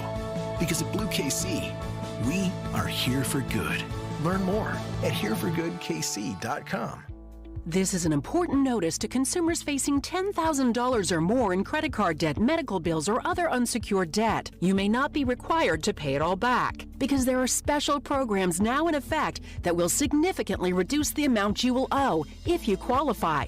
This is not bankruptcy or a debt consolidation loan. These programs which the credit card companies like to keep secret, exists to aid American consumers struggling with overwhelming credit card debt by offering tremendous savings and real debt relief. Accredited Debt Relief has established a special hotline for you to call and learn what savings you qualify for. They've helped qualify consumers with over $1 billion in debt and are A+ rated with the Better Business Bureau. So don't wait. Get the relief you need during these hard economic times. For this free information, call the Accredited Debt Relief Hotline now. Call 800-728-8500. 800-728-8500. That's 800-728-8500. Get in zone, AutoZone. Welcome to AutoZone. What are you working on today? Starting trouble. No one likes that.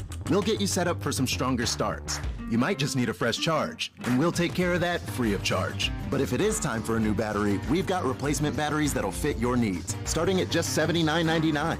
You can learn more about our battery selection at AutoZone.com. That's what makes us America's #1 battery destination. Get in zone, AutoZone. Claim based on data from the NPD Group 2021. Hi, I'm your unused PTO. It's almost the end of the year, and if you don't put me on a timesheet, I will be gone forever. Use me or lose me. Let's get away. It's getaway time. Get our best deals of the season on a new Hyundai. It's your journey. Own every mile at the Hyundai Getaway Sales Event. Now get 0% APR, 0 payments for 90 days, and $500 bonus cash on select vehicles. Hurry to your local Hyundai dealer now during the Hyundai Getaway Sales Event. Offer ends 1/3/23. Call 1-562-314-4603 for complete offer details. Chiefs coverage on 610 Sports is brought to you by Park & Go. BookParkandGo.com. Park & Go makes airport parking fast and stress-free. Stay clear from the winter elements with covered parking and free instant shuttles. Reserve your spot today at BookParkandGo.com. The best deals in parking. BookParkandGo.com. Park & Go, family owned and operated.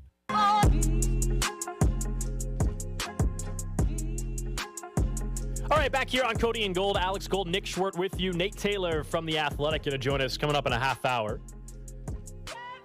Check in with Nate, get his thoughts on, I think, bigger picture for the Chiefs with George Karlaftis a little bit, as we'll get back to as we did with Aaron Ladd. And also, of course, just now kind of the stretch run, 2 games to go. Broncos in town on Sunday, then the Chiefs will go out to Las Vegas in a couple weeks. And then it's on to the postseason. Things starting to take shape a little bit with the playoff picture. You're starting to be able to figure out a little bit more on potential matchups. You're maybe trying to manipulate the playoff simulator on ESPN to figure out the best case scenarios for everybody in the path. We know the Chiefs still have a chance at the #1 seed in a huge game on Monday night between Cincinnati and Buffalo. And there's a very good chance that will decide whether or not the Chiefs really have a chance at getting the 1 seed. We know Kansas City's going to have to win out and the Buffalo to lose. So, yes, it'll be weird, but you'll be rooting for Cincinnati on Monday Night Football against Josh Allen and the Buffalo Bills. Got to pick one. Got to. You have to root for Cincy in that game, man. If you want the 1 seed, unless for some reason you don't. Do you not want the 1 seed? There's one guy. There's one guy in Kansas City. There's one guy in Kansas City? I'm sure there's always one guy. You think there'll be someone that'll say, I want the 2 seed? There's somebody out there that's like, I don't even want the 1 seed. Well, that usually happens once you know how that goes. That's usually once you know the 1 seed's not available, then we'll wait for the text that says, the 2 seed's better anyway, and you try to talk yourself into that. That happens in every city, I swear. So yeah, that'll be something. If once the Chiefs maybe can't get the 1 seed, then suddenly it'll be like, well, the 2 seed will be better. I will say though, with the path potentially as a 2 seed, if you think the Chargers will end up as the 6 seed and Cincinnati's the 3 and the Chiefs are the 2, Cincinnati having to play the Chargers their first game, and then Cincinnati going to Buffalo and not Kansas City, or the Chargers going to Buffalo, like, that actually isn't that's not a terrible path to avoid having to play those 2 teams before the championship round. I mean, it goes back to what we talked about with Aaron Ladd. It's the team. Who are you afraid of? When we're talking about winning a Super Bowl, that's when we can start talking about who has the most complete team. But if you're talking about winning a game, yeah, who's got a good quarterback? I can see that. I mean, would it stun anybody? The Chargers win a playoff game? No, a playoff game. Now, it's one thing to win 3 in a row. That's a whole different. But a single playoff game against Cincinnati, or let's say it is Buffalo or Kansas City, all these teams are possibilities. No, of course that wouldn't be crazy whatsoever. Because, yeah, the quarterback play, and with that said, Justin Herbert last night did not play great at all. For those of you in fantasy football championships, if you had him as your quarterback, hopefully you had some other guys step up, because I think Herbert had 5 fantasy points. Thinking of quarterbacks, though, one thing is over. I had someone text in earlier and say, hey, what should I do here? They were talking about the MVP race. I said, hey, should I Should I hedge or should I just ride it out? Ride it out. This is over. Patrick Mahomes. Talking about Mahomes. Yep, it's over. Isn't he minus 5,000? He's minus 500. 500. Joe Burrow's 6-1, and then Josh Allen's 10-1. It's a two-horse race now. Jalen Hurts has slipped back to 11-1. We know the injury, and the narrative can finally end on that. So it's Mahomes or Burrow, and I think it's over. To me, it's not even Mahomes, Burrow. Like the odds will tell you it's down to 2. This is over. Well, I mean, this is over. There's 2 games left, Nick. It's over. Right, but I'm just saying, okay, just hypothetically. Yeah. Let's just do one game at a time because that's how we do this. Yep. We always say it's over, but let's just go 1 week at a time. When there's 2 games left, it's easier to do. But for 1 week, right, if you just said that Mahomes looked terrible, 0 touchdowns, 2 interceptions, Chiefs lose. Hard to imagine, but let's, right? I'll play along, okay. Because that's what we're talking about here. Sure. Bengals go to Buffalo. Burrow throws 5 touchdowns, no interceptions, 450 yards. Okay. Bengals win. But that's what it would take. That's what it would take. So therefore, it's not a couple of things that seem pretty unlikely. I'll give you this: could the odds market tighten? Well, let's say Mahomes just has 250 and a touchdown and 2 picks on Sunday, and in your scenario, Joe Burrow goes and beats Buffalo, and he has 3 touchdowns, Nick, and 300 yards. Will Joe Burrow go from 6-1 to 3-1? Yeah, I think that. Yeah, 3-1. Mahomes goes from minus 500 to minus 350. Yeah, but then at that point you're down to 1 game left. Like I know the odds market doesn't say 100% who's going to win. That's not how this works. I understand that. But no, man, this thing's over. Patrick Mahomes. There's 2 games left. Mahomes is going to finish with probably 14 wins. So the whole wins argument still works in his favor, which is what people were trying to use for Jalen Hurts a couple weeks ago. And Mahomes statistically is going to outdo Joe Burrow. I understand Burrow beat him head-to-head. That's the only reason why you can even try to remotely come up with some formula here. But Mahomes has 37 touchdowns. He's going to get over 40 touchdowns, probably gets to 40 this weekend against Denver. And nobody else is close to him in yardage. Mahomes is 280 yards away from 5,000. The next closest is Joe Burrow at 4,200 yards. Joe Burrow's not catching him in yardage. Touchdowns, Joe Burrow's 3 off from Mahomes. Again, it would take a Mahomes not having a touchdown probably for him to catch Mahomes in that. Mahomes has less picks by 1 than Joe Burrow does. We can go down the road. Other than rushing yards with Jalen Hurts, nobody has better numbers in any category. You can go to completion, you can go to QBR, you can go to QB rate, whatever metric one you would use. Nobody, yards per attempt, man. Tua's got him there. So. Tua, the guy that's not even in the conversation. So, I don't know. Nobody's close, and the one that matters is Joe Burrow. This order's over. All of you in Kansas City on launch day that made a bet 8-1, 9-1, some of you 15-1 over at Barstool on launch day for Mahomes to win MVP. Congratulations. You're going to be cashing a ticket for Mahomes to win MVP. It'll happen the night before the Super Bowl at the NFL Awards Honor when Mahomes is getting set to play in the Super Bowl. He won't be at the ceremony because he'll be getting ready to play in the Super Bowl. Mahomes will not be there to accept. So they're going to the Super Bowl, too. They are. Mahomes will not be there to accept the trophy, which is a good problem to have, much like not being able to play in the Pro Bowls because he'll be getting ready for the Super Bowl. So you're saying Patrick Mahomes will be... I should bet on the Chiefs to win the Super Bowl, too? You should do that as well if you want. Well, in the Super Bowl. In the Super Bowl. He's not going to be at the ceremony. In the Super Bowl. Yeah. So you're not willing to say they're going to win the Super Bowl? No, I need to see how they help them. They'll be in the Super Bowl, yep. Okay. Okay, wow. The point being, Nick, is the MVP award is over. And if you didn't bet on Mahomes preseason MVP, you lost out, man. Well, so I lost out, but you didn't bet Mahomes preseason MVP. No, but I made a different bet. So tell me how I'm looking on this because I didn't check. They don't. You can't sports bet in Germany and Austria. So tried that. Really? Yeah, you can do daily fantasy, but you can't do sports wagering.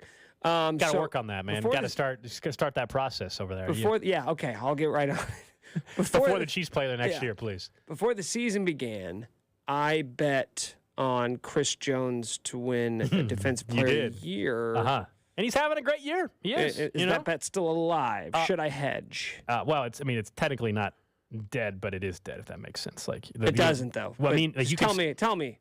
Shoot me straight, man. No, you wasted your money. I told you that in August. I wasted my money? Yeah. You just said it was a bad bet. I don't think you told me I was lighting my money on fire. That award belongs to Nick Bosa. 5 weeks ago, it belonged to Micah Parsons. See, this isn't fair. This isn't fair. What? Because 6 weeks ago, you told me it was over because Micah Parsons was going to win. You didn't tell me Nick Bosa was going to all of a sudden step up and steal the award. So if he could have done it, then it could have been Chris Jones. Both you and Cody said that Chris Jones should be in the top 3 for Defensive Player of the Year. I just said he should be in the combo. Like, if there's a table, he should have a seat. There is no convo, though. I mean, and it's Nick Bosa and Micah Parsons for the last 10 weeks. One of those two guys has always been the front runner.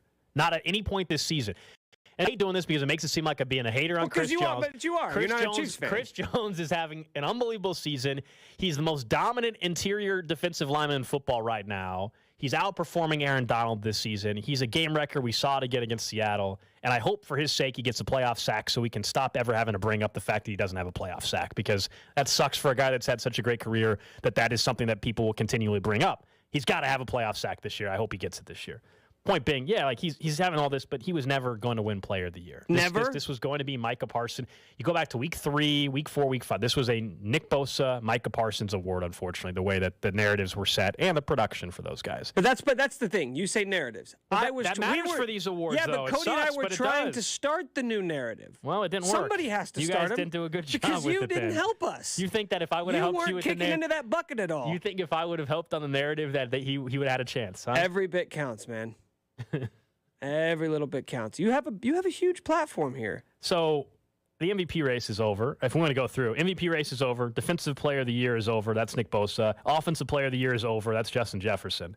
The only one that's really up for grabs now is Coach of the Year, Comeback Player of the Year, and a little bit on Offensive Rookie of the Year. But most likely Garrett Wilson's going to win that. But really the most interesting one is going to be Comeback Player of the Year and Coach of the Year. Other than that, they're locked up, man. Justin Jefferson, 14-1. If you listen to the very first ever That Betting Show on 610, you know that was a bet you should have made. And we're all going to be cashing tickets on Mahomes and Justin Jefferson. Man, you're just going to be swimming in cash. Not as much as you, man. Why not? Not as much as you. Because of my fantasy leagues? Yeah. Nick was bragging about these. Nick's going to the championship in all his leagues. Dude, 3 out of 4. Domination. 3 out of 4. One of them's already over because it's a 2-week championship. And I put up 180 in the first week. That's ridiculous. You know who I have on my team? Justin Jefferson. Well, that helps. Turns out the League of Rhymin' Championship have Justin Jefferson. Turns out the best receiver helps you in a big way. All right, let's get to. I'm going to call them Nick's random questions of the day. Since he's random question. Back from Germany. Either questions that you had while you were in Germany that you want people to answer, or just questions things you missed, you believe, and of course presented by the window source of KC. Okay, so first question I have for you. This was sent to me by several people, and again, the time changes were always a little awkward, so I'd wake up with all these messages, and then I would kind of some would slip through the cracks. So I'm not really filled in on the details here.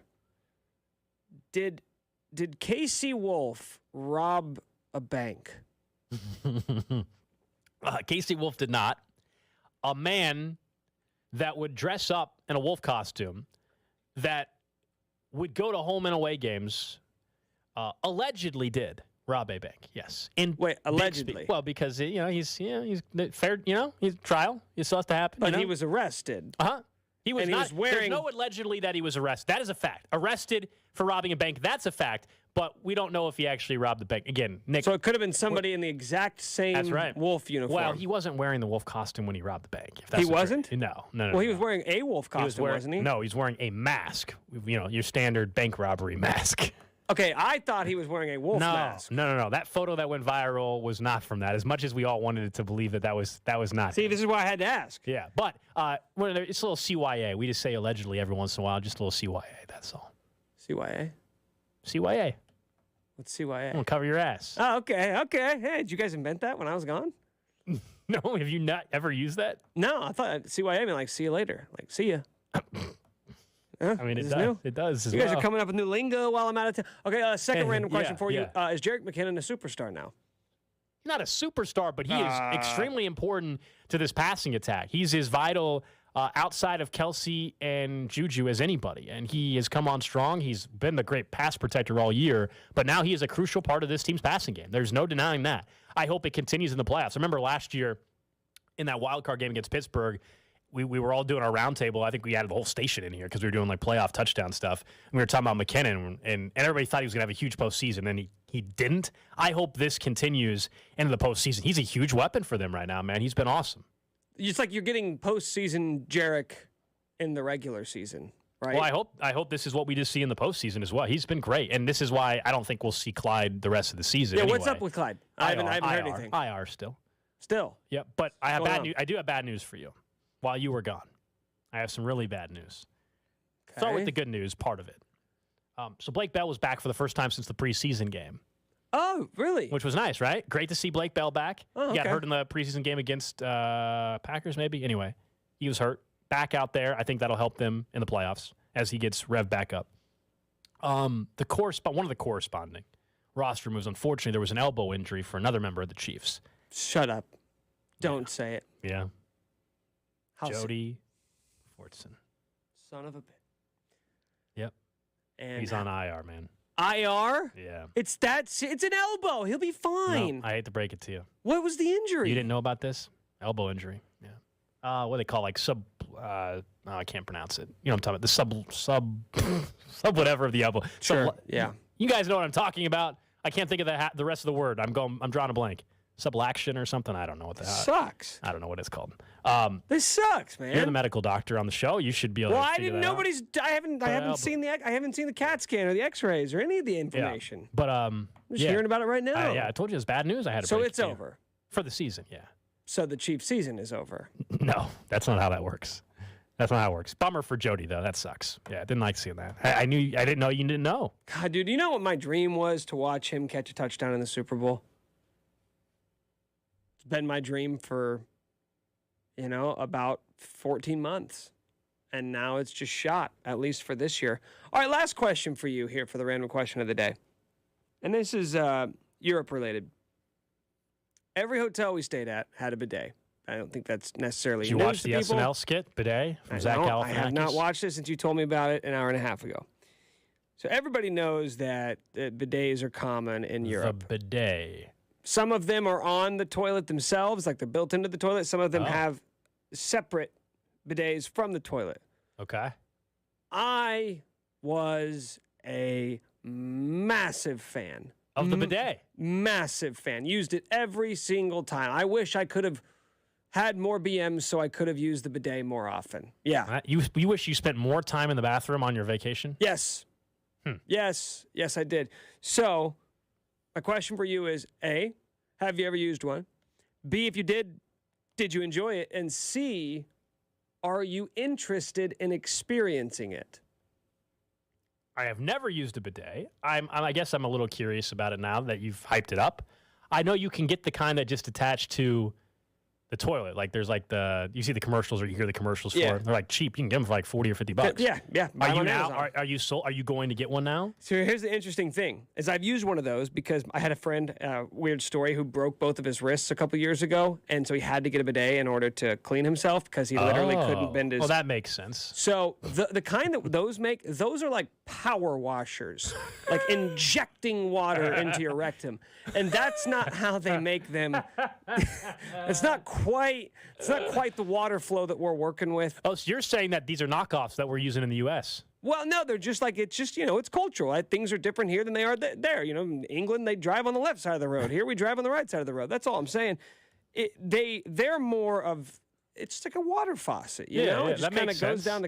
I'm sure you can't turn the setting down on the ones that you attach? You might be able to. I'm not sure. But I'm just telling you, the ones in Europe, they're very delightful. Here's what's weird. And by the way, anybody that's ever used one always claims it's great. But it sounds weird to me. Like, why do I want water being splashed up there? Well, okay, don't make me get too descriptive here. But why do I want that? It makes cleaning so much easier. Yeah. So you finish your business. Yeah. You kind of waddle over like a penguin. You waddle across the bathroom to the bidet if it's not built into the toilet. Everybody says they like them. And then you just turn it on. There's a hot and cold faucet as well.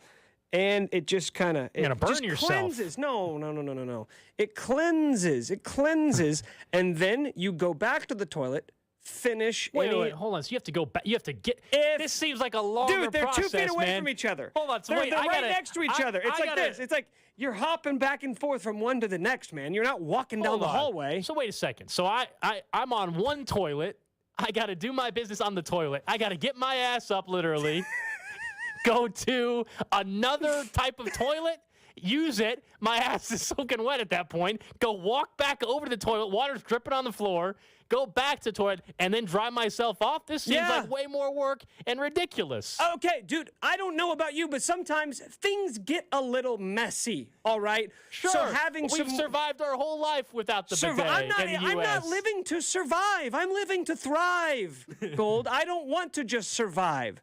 I want to be clean and refreshed, and that's what this offers you. I can't get over the fact that you're willing to go to 2 different toilets. Dude, they're in the same bathroom. They're right next to one another.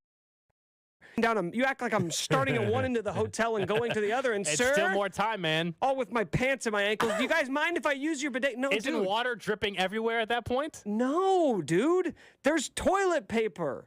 I mean, come on. You just wipe yourself off, bing, bang, boom, and you're Someone out of says, there. from the text line, they have one they paid $250. The seats are heated. Oh, dude. Okay, that's another now, thing. A heated seat on the toilet, is probably pretty nice. One time, I don't know how I ended up here. I ended up at like this Japanese restaurant. It was just like a sushi place. And it wasn't even that particularly nice. No, yeah, it was in Denver. And it wasn't even that particularly nice. Went to go to use the restroom. I'm not sharing a bidet at a restaurant. Dude, no way. Stop. You don't even know what I'm talking about. Japan makes these luxury toilets.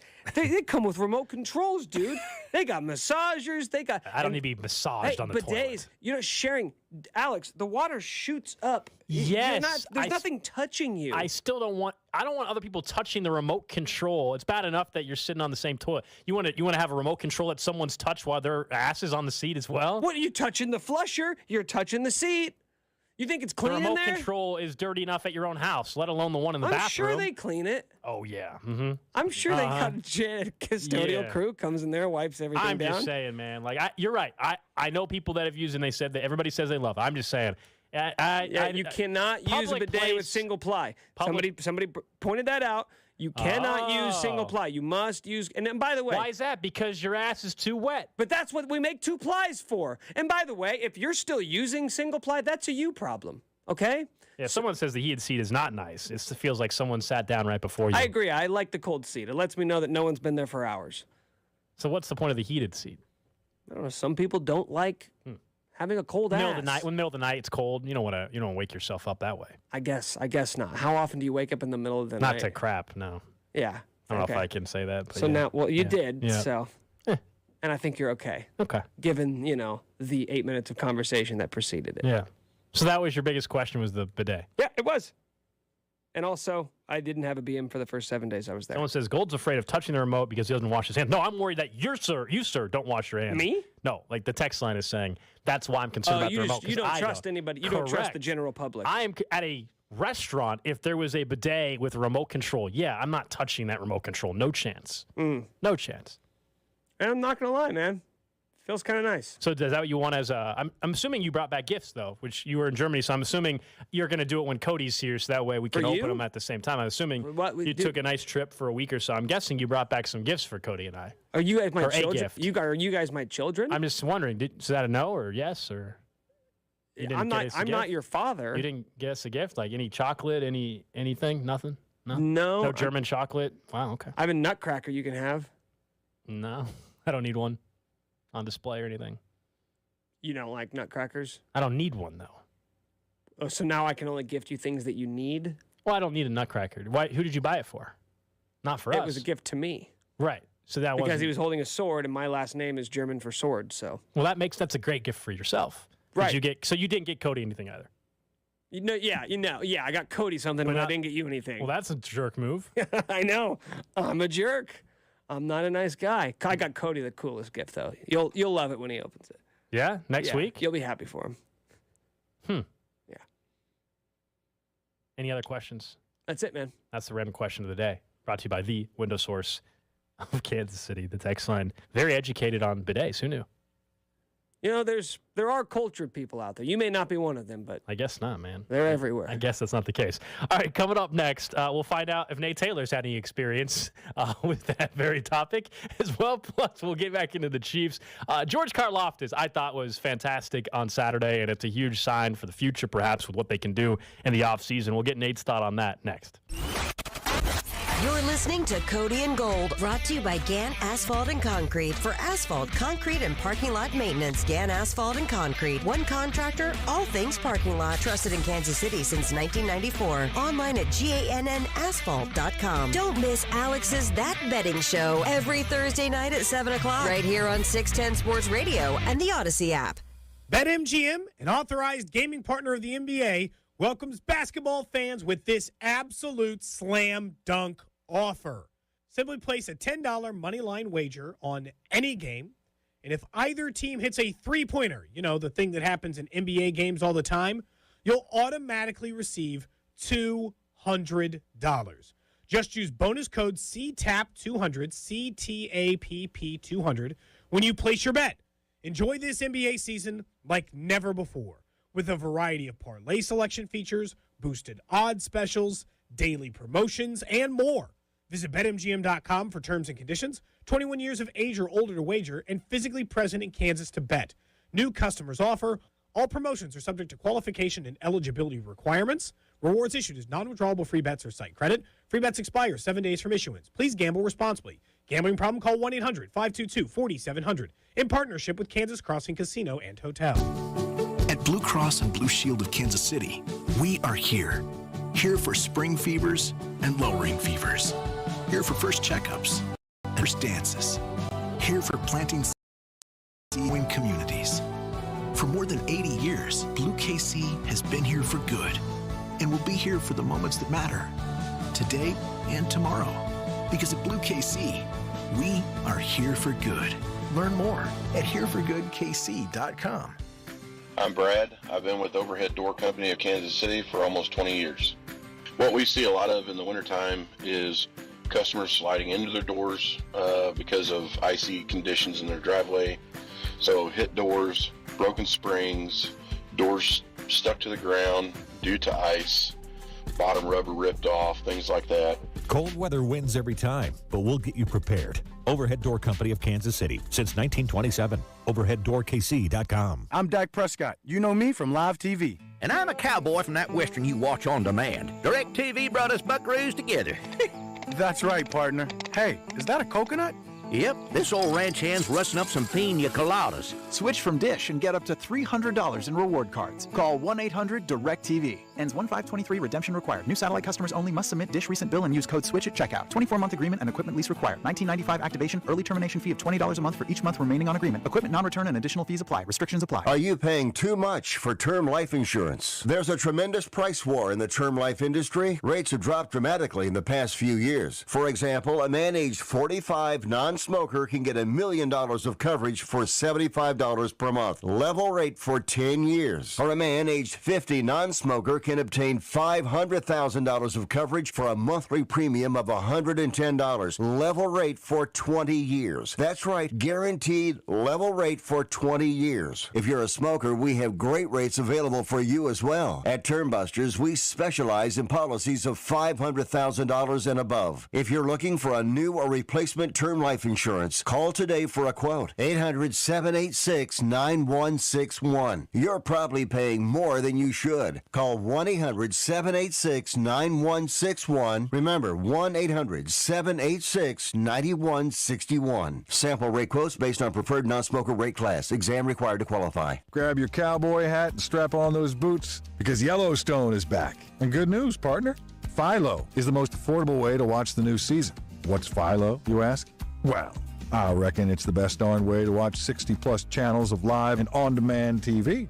Get all your favorites like MTV, VH1, AMC, Discovery, Paramount Network, Nickelodeon, and more, all for just $25 a month. You can watch Philo with your laptop, tablet, phone, or TV and stream 3 devices at a time. It even lets you create multiple profiles. So, unlike those rowdy Duttons, you and your family can keep the peace and never have to fight over what to watch. And it has an unlimited DVR that lets you save all the best stuff, like Yellowstone, of course, for a whole year. With Philo, you get more of what you love for less money and way less hassle. Now's the perfect time to get back in the saddle and start watching Yellowstone. Visit philo.tv to get started. That's PHILO.tv. Inside the Huddle is brought to you by Blue KC. Live healthy with Blue KC. You're listening to 610 Sports Radio from the Max Motor Studios. Join us for the Playoff Pilsner Beer Release Party at 6 o'clock, Friday, January 13th at Cinder Block Brewery, KCSP Kansas City, WDAF HD2 Liberty, and Odyssey Station.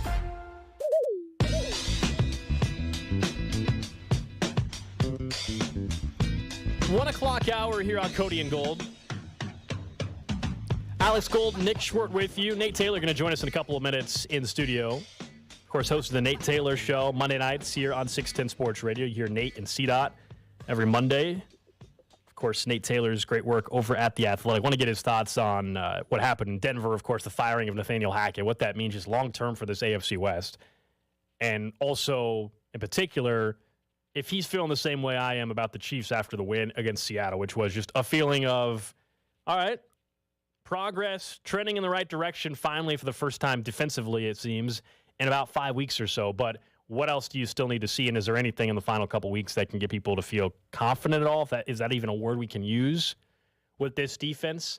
So that's something we'll get into with Nate Taylor in a little bit. But, man, I'm seeing just more and more stories of all this travel mess that's been going on for everybody. Fortunately, Nick was able to get back in town from Germany and from Denver late last night as well.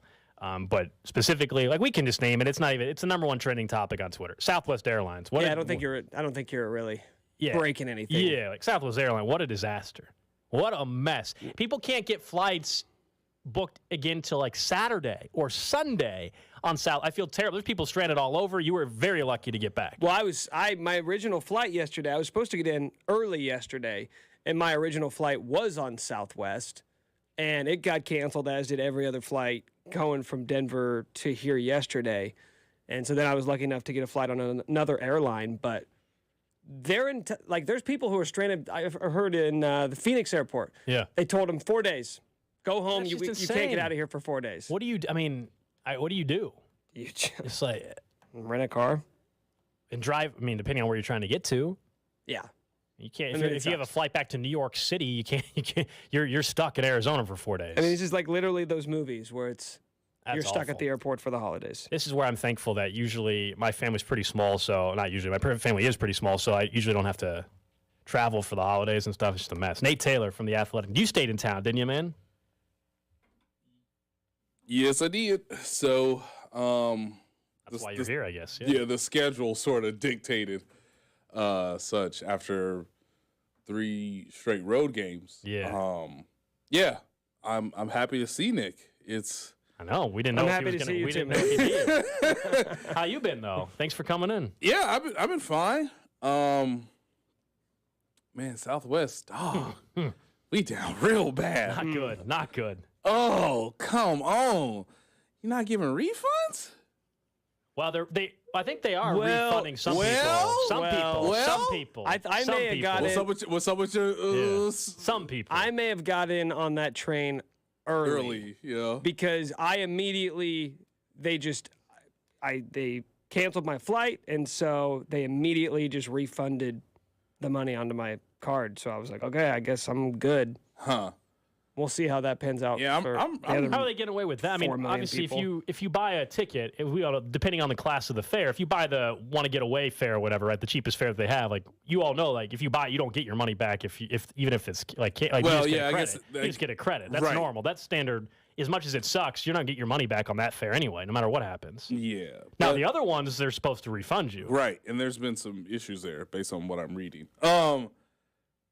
More than well, look, I hope everybody mostly stays warm and stays safe. But my Christmas was excellent. I really can't complain. And I'm just waiting to know when the Chiefs Raiders are gonna play, because that'll probably be the next time I travel. But we don't know when that game is gonna be played. It could be Saturday or Sunday. Just go to Vegas on Friday, man. It's Vegas. Get out there a little early. And you might want to, man. Yeah, that would be that probably will be the wise I do feel like now, if you're traveling anywhere, you might as well. Let's say you're flying back Sunday night. You might as well just take the Monday off of work, just in case. Like just from here on out Now, for the rest of the time? For the rest Until they get the staffing, because that's what this has nothing to do with the planes being mechanical issues. This is staffing problems across the board, right? On top of just brutal winter. Yeah. Like winter has Yeah. finally arrived and it's colder than it has been in recent 60 years. degrees on Thursday, man. Can't wait. It's going to be great. It's going to be so nice Thursday. One day, guys. We're all looking forward to one day. And then, it'll taper off. Strange times, man. There's a downtown, I guess there's some large fire going on. There's a huge cloud of smoke over downtown Kansas City right now. There's some big fire. So like all the skyline of Kansas City just have a black cloud over it currently. Anyway, you want to talk some football? I guess we could do football. I said it earlier a couple times. I felt better after this Seahawks game than I had probably since the Chargers win. So that was like 5.5 weeks or so ago. Yeah, I can see that. Finally a clean game. Mm-hmm. Not 10 straight games with turnovers. Ends at 9. Of course, defensively, there was some promising signs. I get it at Seattle. I understand. I know we'll get a text in a second. I understand it was Seattle, and they are trending in the wrong direction as a football team from where they were about 4 or 5 weeks ago themselves. However, to see the Chiefs be able to key in on a running game and pick one and shut it down. Kenneth Walker ends up with 100 yards. That's box score watching. That's not the story of the game. Right. To see that, it gives me some hope at least. Big difference playing Joe Burrow in Cincy, Josh Allen in Buffalo, Miami, I would have said. Not so sure about them anymore now. But maybe even the Chargers now. Although I think the Chargers are going to be the 6th seed. I think the Chiefs are going to avoid the Chargers. We'll see. But the point is that even that Chargers game that you referenced didn't really include Mike Williams because he was injured. Obviously, Saturday's game didn't include Tyler Lockett because he had a fractured hand or fractured bone in his hand. We had to have surgery on. So yes, I think you can take positives, and I do think it's probably one of the more encouraging wins of the season just because of they were at home in a playoff-like temperature, atmosphere, environment. A team that was desperate. The Seahawks are still trying to make the playoffs, even though they are in really a slide. All the rookies played well. I think that's probably the most encouraging thing is no rookie made a boneheaded play. They were all reasonable in terms of their assignments. They tackled better, which is what it's going to take. It's amazing when there's tackling, suddenly we don't think Spags' scheme sucks, and we don't think he blitzes too much. It's almost like a lot of times execution is problematic. Kind of funny how that works. Yeah. And look, I think Spags is not blitzing right now because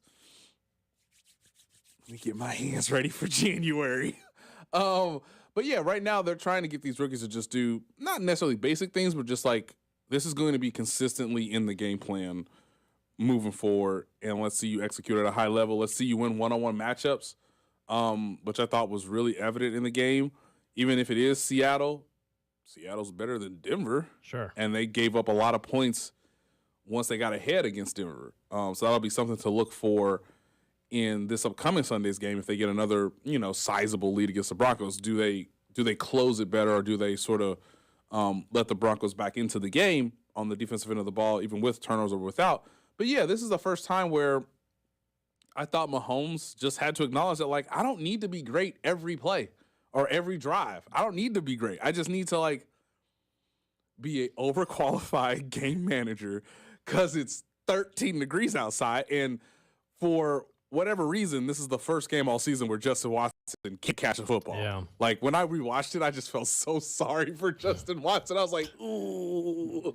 See, I'm not worried about it because, to me, these routes will be McCole Hardman's routes. Yes. Yeah, as long as Tony's hamstring stays where it's at right now. Hey, two games in a row. That's why I say, hey, can he practice in full all week?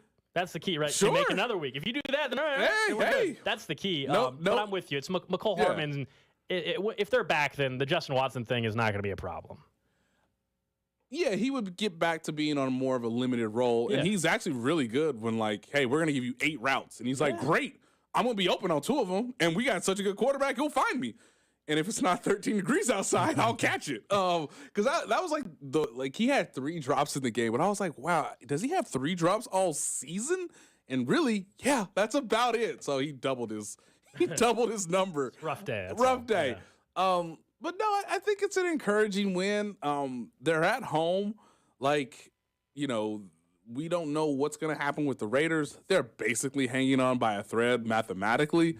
So Week 18 will be really fascinating because obviously we're all keeping our eyes on. Last game for Derek Carr in a Raiders uniform, I think. Yeah, it's about time. You really think Brady gonna go there though? Well, I don't know who's gonna end up there. I think we're gonna talk about it probably tomorrow on the show a little bit. Aaron Rodgers? Don't do it. Don't no, do I it, think dog. I don't think it'll be. Yeah. I don't think it'll be Brady, but I don't think it'll be Derek Carr. I think Derek Carr might be quarterback in the New York Jets or somebody next year. Who wants to be the quarterback of the New York Jets more? Jimmy Garoppolo or Derek Carr? Right. It might come down to that. And whose agent is like, we will pick up that phone call first. We will do that immediately. There's a lot. That's a whole off. There's a lot of interesting QB movement. Tua, what's happened with him? Lamar Jackson. We can go on and on. There's a lot there. Lamar. Here's what Lamar's doing.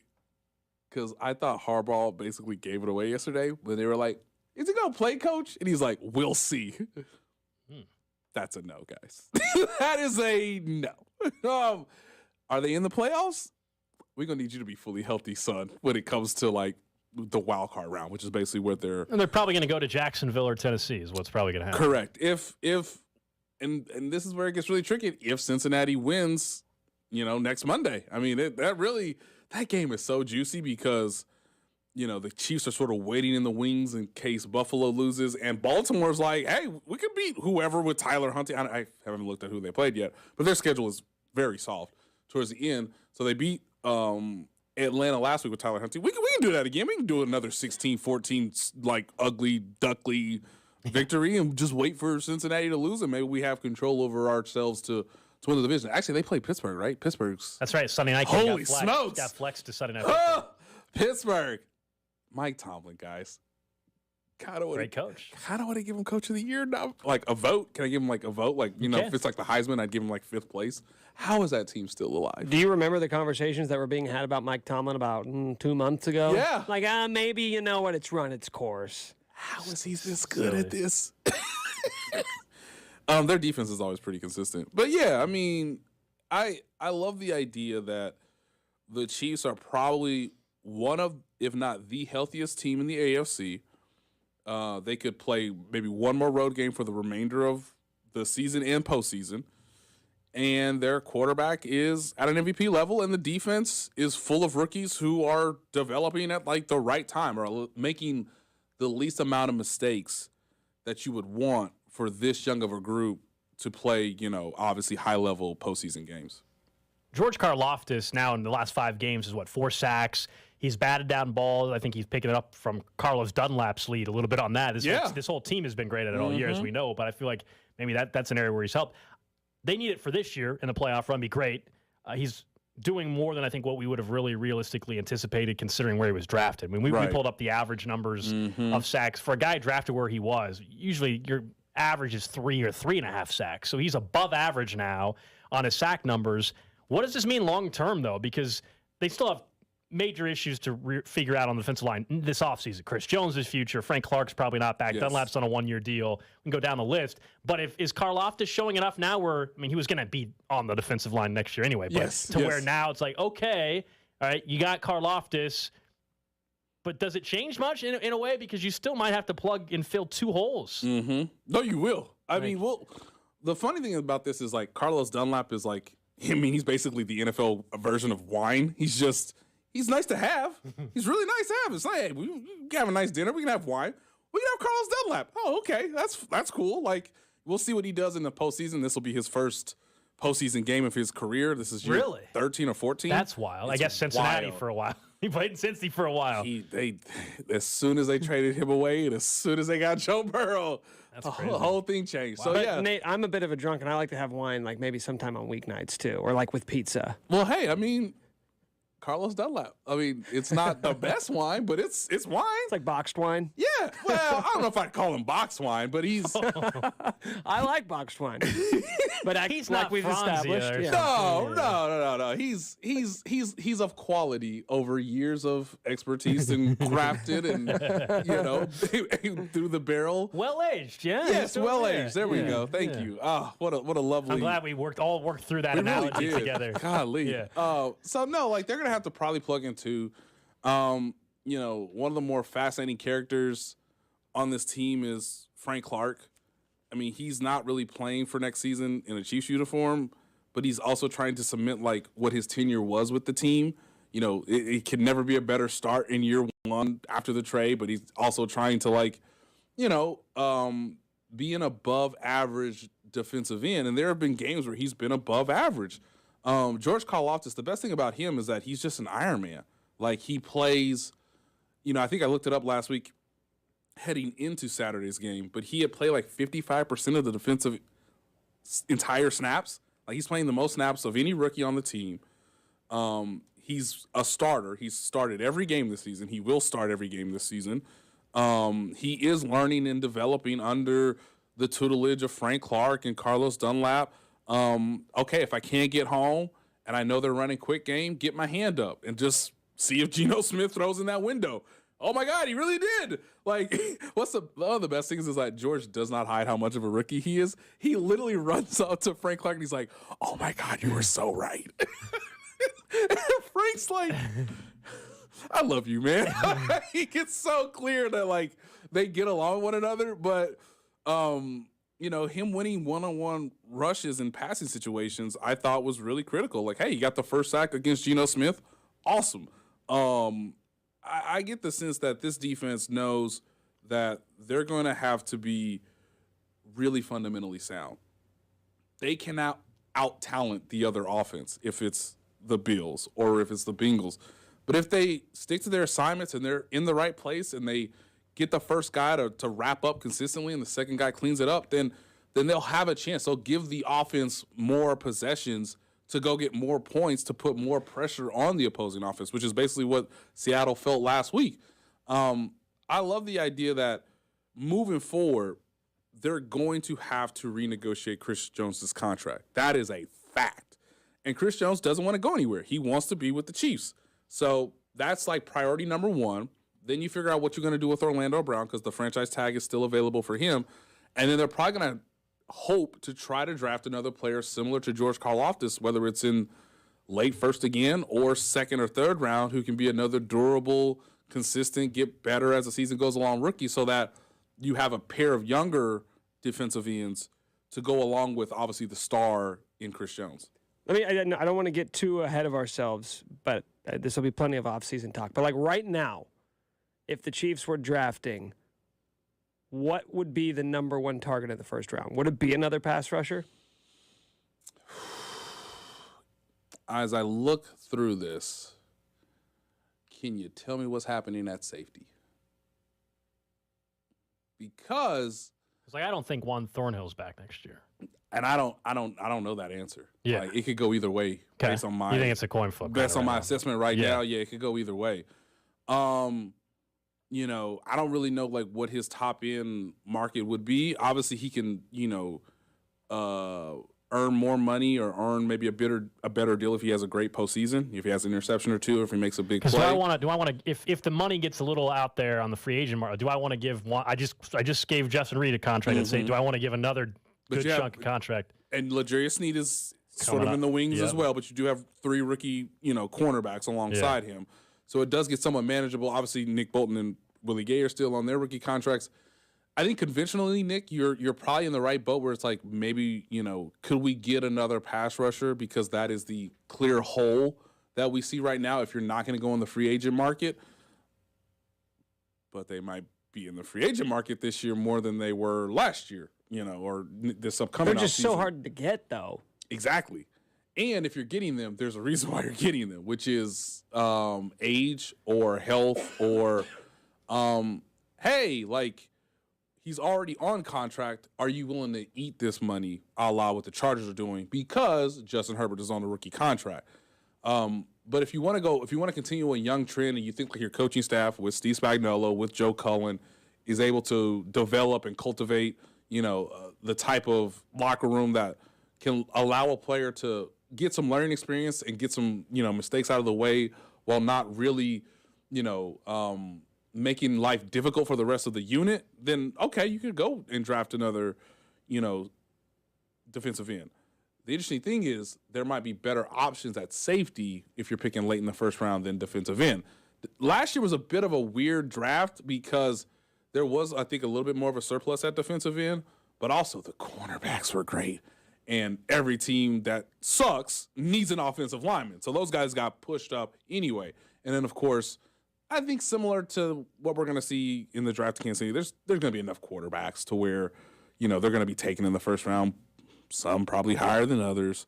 But, like safety might not be a priority for a lot of teams. And that player who is more like a mid-round, first-round pick might slide to like 18 or 21, similar to what Trent McDuffie, who if you look at any stats, you're like, Trent McDuffie, that's a top 15, top 12 draft pick. Yeah, they got to be thrilled with what they're getting out of him. They got him at 18. Mm-hmm. So, you just see how it goes. Or they got him at 21. You just see how it goes. But yeah, I think defensive end is probably the easiest one to identify if you ensure that Orlando Brown is on the team next year. And you can do that because you have the franchise tag at your disposal. It's wild for a team that's going to win probably 14 games and perhaps go to another Super Bowl and maybe have a chance to win one.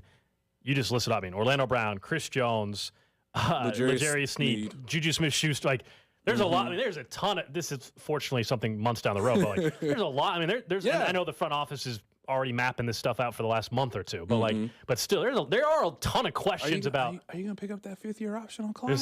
Hell no. That thing's been set up for a while. It's one of the mechanisms you have to pick. I know. That's one of the easiest decisions for this offseason. Okay. There's no reason to pick up the This makes me uncomfortable. You're making me uncomfortable now, Nate. Yeah, because the way that you're asking I have to tell you what all the things are. But you're not. But you're saying it with your tone makes me think that you think they might actually pick up that fifth year. No, he doesn't. Fifth year in a trade? Who's trading? I don't know. These are just things that obviously I'm being dead serious. These are things that they actually talk about. Yeah, guys. Of course they have to talk about the fifth-year option. By the way, I think maybe my numbers not are as off. high as you think it is. Is this not right? 9.9. No, thank you. Okay, thank you. Look at some of these. I'm paying Clyde 9. Are you kidding me? No. Compared to like other. No way. Okay. All right. Compared to other third running backs? No, I'm against the thought. Like some people, like Cody has said. When you do it, when you put it in that category, yes. Like Cody has said that they should cut him. No, I think Clyde should be. Whoa, they're not gonna cut him. That's what I said. I think he should be on this team next year. He's gonna make he's gonna be in the middle of the road for running back, $3-point-something million. Yeah, right. You only have Pacheco under contract and Clyde. So McKinnon, as much as we all love, McKinnon's not under contract though, right? And depending on how the season ends, McKinnon is more than probably willing to come back on another 1 year deal. But you're gonna still need you can't move. You're gonna go move on from Clyde and sign another? We're gonna draft another one in the 7th round. I just keep Clyde for a year. Not necessarily. 4. Yeah, no, not necessarily. I keep Clyde for one more year, and then you can move on after year 4. Okay, we've talked it through. All right, probably like they have. We figured it out. There we go. I just think sometimes it's good to go through the actual exercise because sometimes I think fans get to the conclusion without thinking about all the sort of mechanisms or the certain options available to you. Look, it might sound wild, but a team is probably going to call the Chiefs this offseason about Clyde. Well, they should listen. So you got to. Now, obviously, I can't give you all the particulars. I don't know what team it's going to be just yet. Obviously, the season hasn't ended. My only thing, though, with that, I will say that, not to get way too that NFL free agency, the running backs, we say that someone's going to call about a trade. Maybe, but those teams are idiots if they're calling to trade for any running back at this point in time. Have you seen? I know you have. Yes. The free agent. Yes. Barkley, Kareem Hunt, Rashad Penny, Jamal Williams, Josh Jacobs, Mark Ingram, Raheem Mostert, P. Ryan, Ronald Jones, Miles Sanders. These are all McKinnon. These are all free agent running backs, man. It's a deep free agent running back class. What if they somehow got McKinnon and Raheem Mostert on this team? Whew. Yeah. I'm listening. McKinnon, Mostert with Pacheco, and then you could trade Clyde and get a 5th or 6th round pick if you're lucky. So I'm just now we've gone through it. You know, I like doing these. We should start doing these once a week, and then next week you can come back and we can do the Clyde trade negotiations. Because if Alex is negotiating on behalf of the Chiefs, I don't think they're going to get a ton in return. Hey, just take them. Just take them. That's fine. Paper's there for. I'm not the one that wants to cut him. That's not right. Let's be reasonable and sensible here. I didn't say they should cut him. I'm just saying we got to talk through all these things. But yes, there's a lot of things on the checklist for the offseason before you even get to player acquisitions of newcomers. Since we're talking offseason stuff, all of a sudden, this is what happens when I guess they play the Broncos. Broncos don't have a head coach. The Broncos don't have a head coach, which actually leads me right into it because not only can we laugh at the Broncos in the spot that they're in, and it's Russell Wilson is still the biggest problem in that organization. Right. I've said I don't think one of the top tier coaching candidates would take the Broncos job. Like if I'm Sean Payton, I would advise them not to. I would say not to as well, which of course leads us back to the 3 straight offseason conversation about someone that interviewed with that team last offseason who may or may not be an assistant with this team. Of course, I'm talking about Eric Bieniemy. Mm-hmm. I think we're past the point where you can be picky, though. Like if the Broncos offered Eric Bieniemy the job, you have to take it. Yes. I mean, you're not gonna. I mean, you haven't got one yet, man. Yeah, you got to take it. Yeah, So I would advise Eric Bieniemy he would take it. But if I'm advising Sean Payton or DeMeco Ryans, any of these other top, like the guys that are going to be like the top of the list. Now I'll tell you this, DeMeco Ryans. We can start with that defense now. Okay, we can start with that defense. But you got to go find who's the OC for him. You know, that's good question. I don't know about that. Like I think for any first time guy, you gotta really think about it. Because even last year, I was like, "What is Mike McDaniel doing?" It was more about the Dolphins. What are they doing? But Mike McDaniels, it was like, this isn't ideal. You gotta take it. Like, no one else has offered you to be the head coach of their football team in the NFL. You've got to take it. Now, Tua Tagovailoa, like that was make it work. Like that was his thing. Also, we ain't got no good players on defense. You think you can fix that? Like we don't have a star player on defense. In the Broncos, Russell Wilson is their quarterback next year. They really have no unless he retires. So it's the same. It's not the same, but it's a similar situation where it's like, if you're DeMeco Ryan, hey man, the Denver Broncos want to offer you a contract to be their head coach. But what if also? Oh hey, this is Dave Tepper. Yeah, with the Carolina Panthers.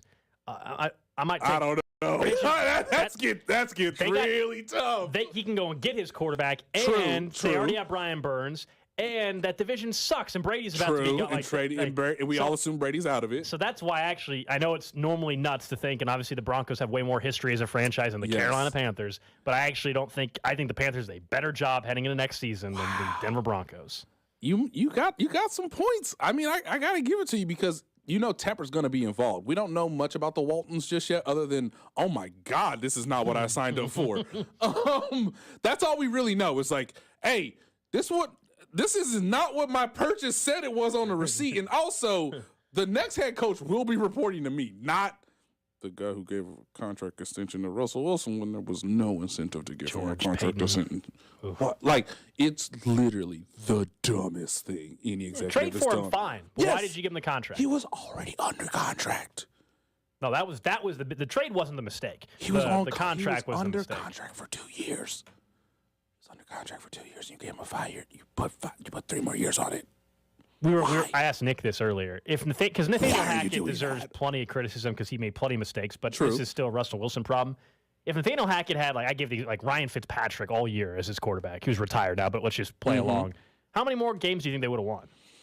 Because they won 4 games this year? They might be in the 7 range, 7 to 8 range. Yeah, because we both said 3. What about with Gardner Minshew at quarterback?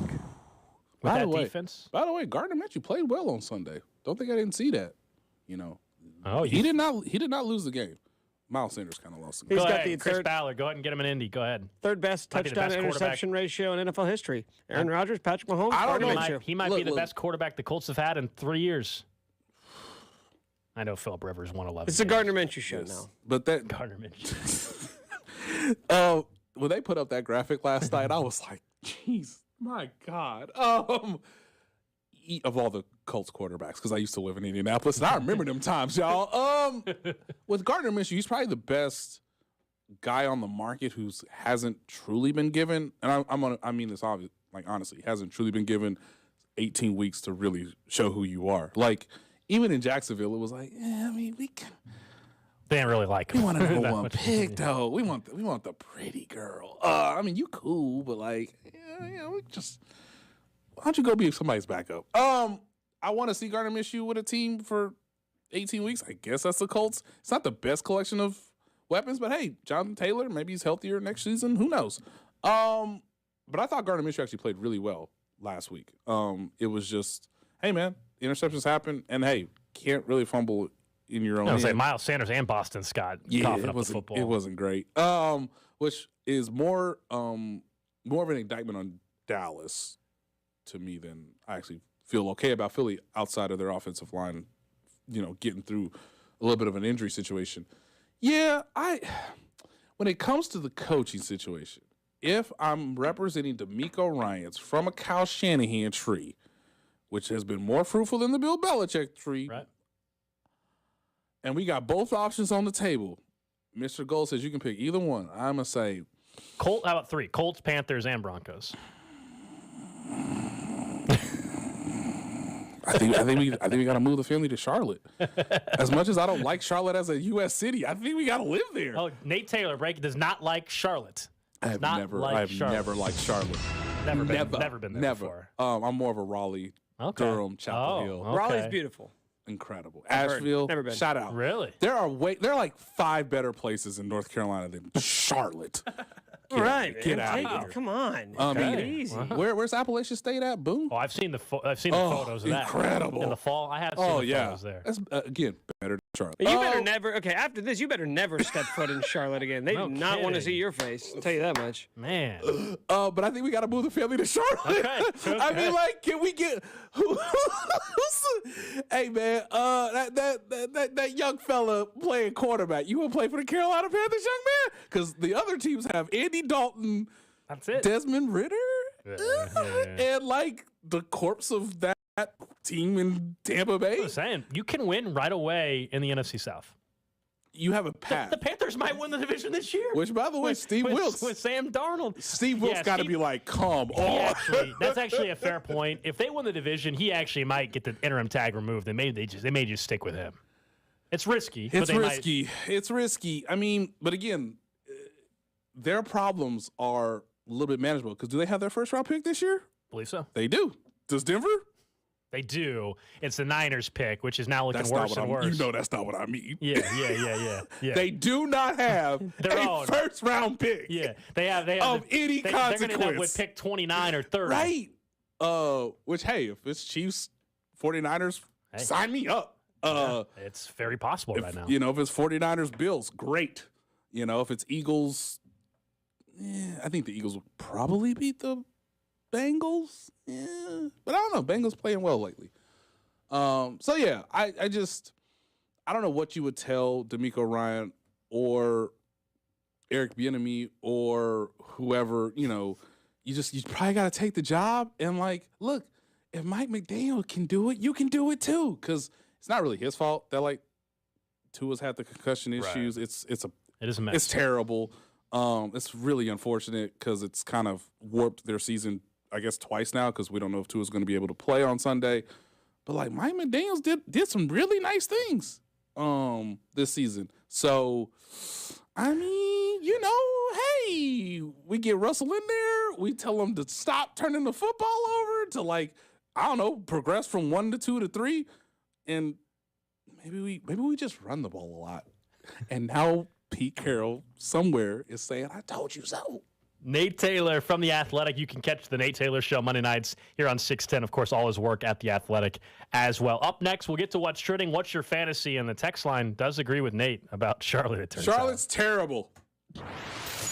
This is Cody and Gold, brought to you by Gann Asphalt and Concrete. For asphalt, concrete, and parking lot maintenance, Gann Asphalt and Concrete. One contractor, all things parking lot. Trusted in Kansas City since 1994. Online at GANNasphalt.com. Don't miss Royals first baseman / NFL insider, Vinnie Pasquantino. This football season with Cody and Gold. My Twitter is about to unload of football tweets.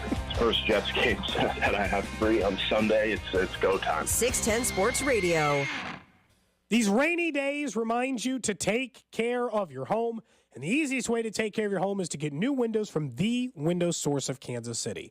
Thankfully, the problem wasn't worse, but we had our new windows installed by the Window Source of Kansas City. We had a little wood rot fixed because, well, the last windows were leaky. I've mentioned before that there was enough light coming through the house that the old windows that had been installed when the house was built in the 80s were starting to be able to be seen through on the wall portion. That can cause long-term problems in your house, and we didn't want to deal with that. This time of year, I wanted to be able to turn the thermostat on a reasonable temperature, keep the house warm all year long, and not have to pay outrageous heating and cooling bills. We are now so thankful we can do that thanks to the Window Source of Kansas City. If you're in the market and you want a lifetime warranty, a best price guarantee, and a father and son locally owned team who will not try to give you the hard sale of nonsense you don't need, and instead give you upfront pricing, tell you the things that you can work on in your home, and then choose those features you want for yourself. We went Sound Control Glass because we live on a busier street, and you have so many of those options available no matter the style, look, or type of your home. If you need new windows, give my guy Pierce a call. 913-333-6706. Or if you're in Lawrence or Topeka, call Gary, 785-320-2045. Or head over to windowsourceofkc.com.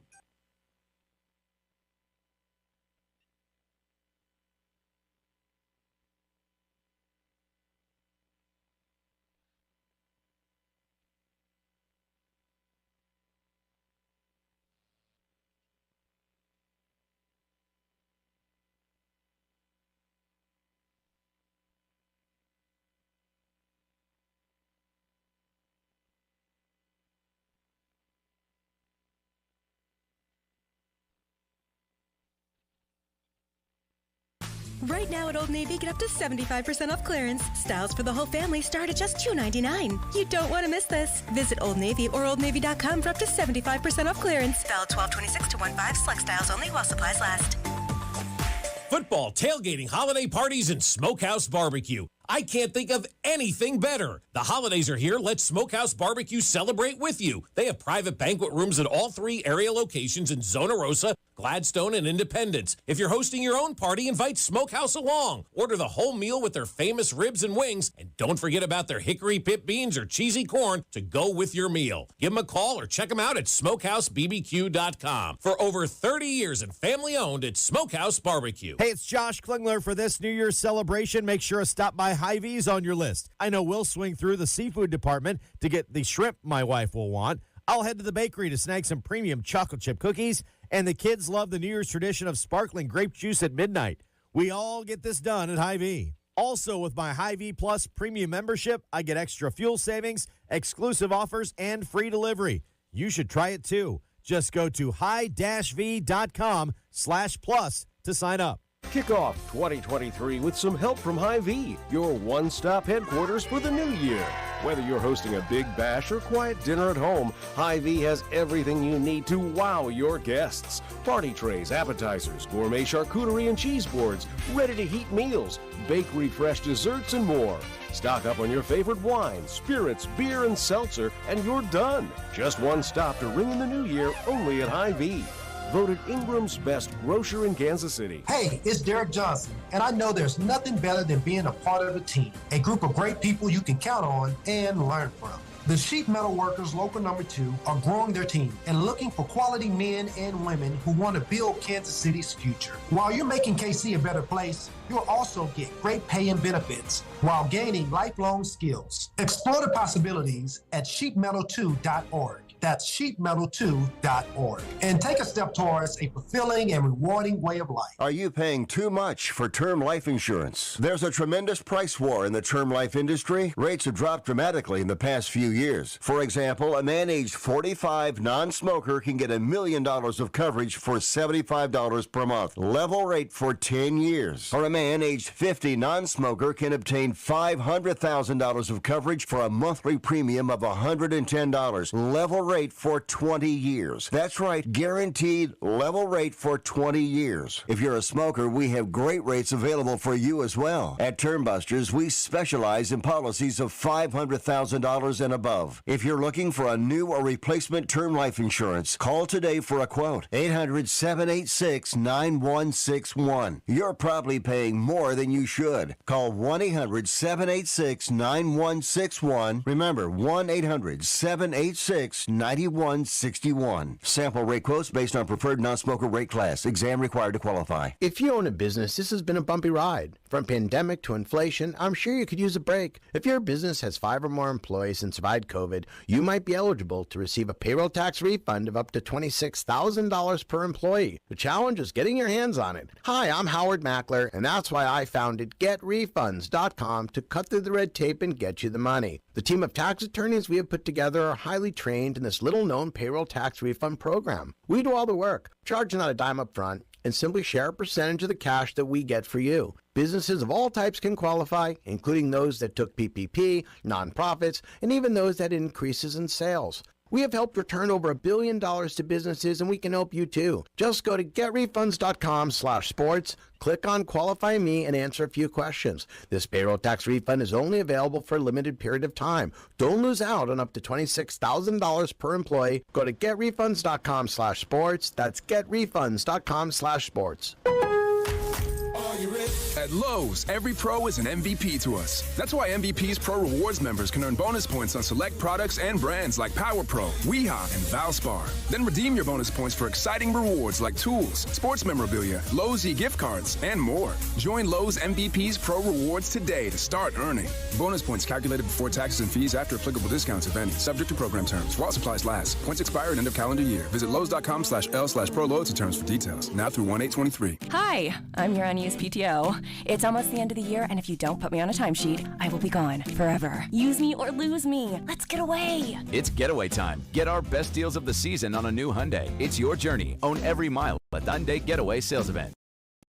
An APR. 0 wins for 90 days and $500 bonus cash on select vehicles. Hurry to your local Hyundai dealer now during the Hyundai Getaway Sales Event. Offer ends 1/3/23. Call 1-562-314-4603 for complete offer details. Brought to you by Gomer's. 5 locations in the KC Metro, or shop online at gomers.com. Gomer's has all you need for holidays and game days. Voted KC's #1 liquor store year after year. It's Gomer's mission to be the best in price, selection, and service. 5 convenient locations in the KC Metro, or shop online at gomers.com for curbside or delivery.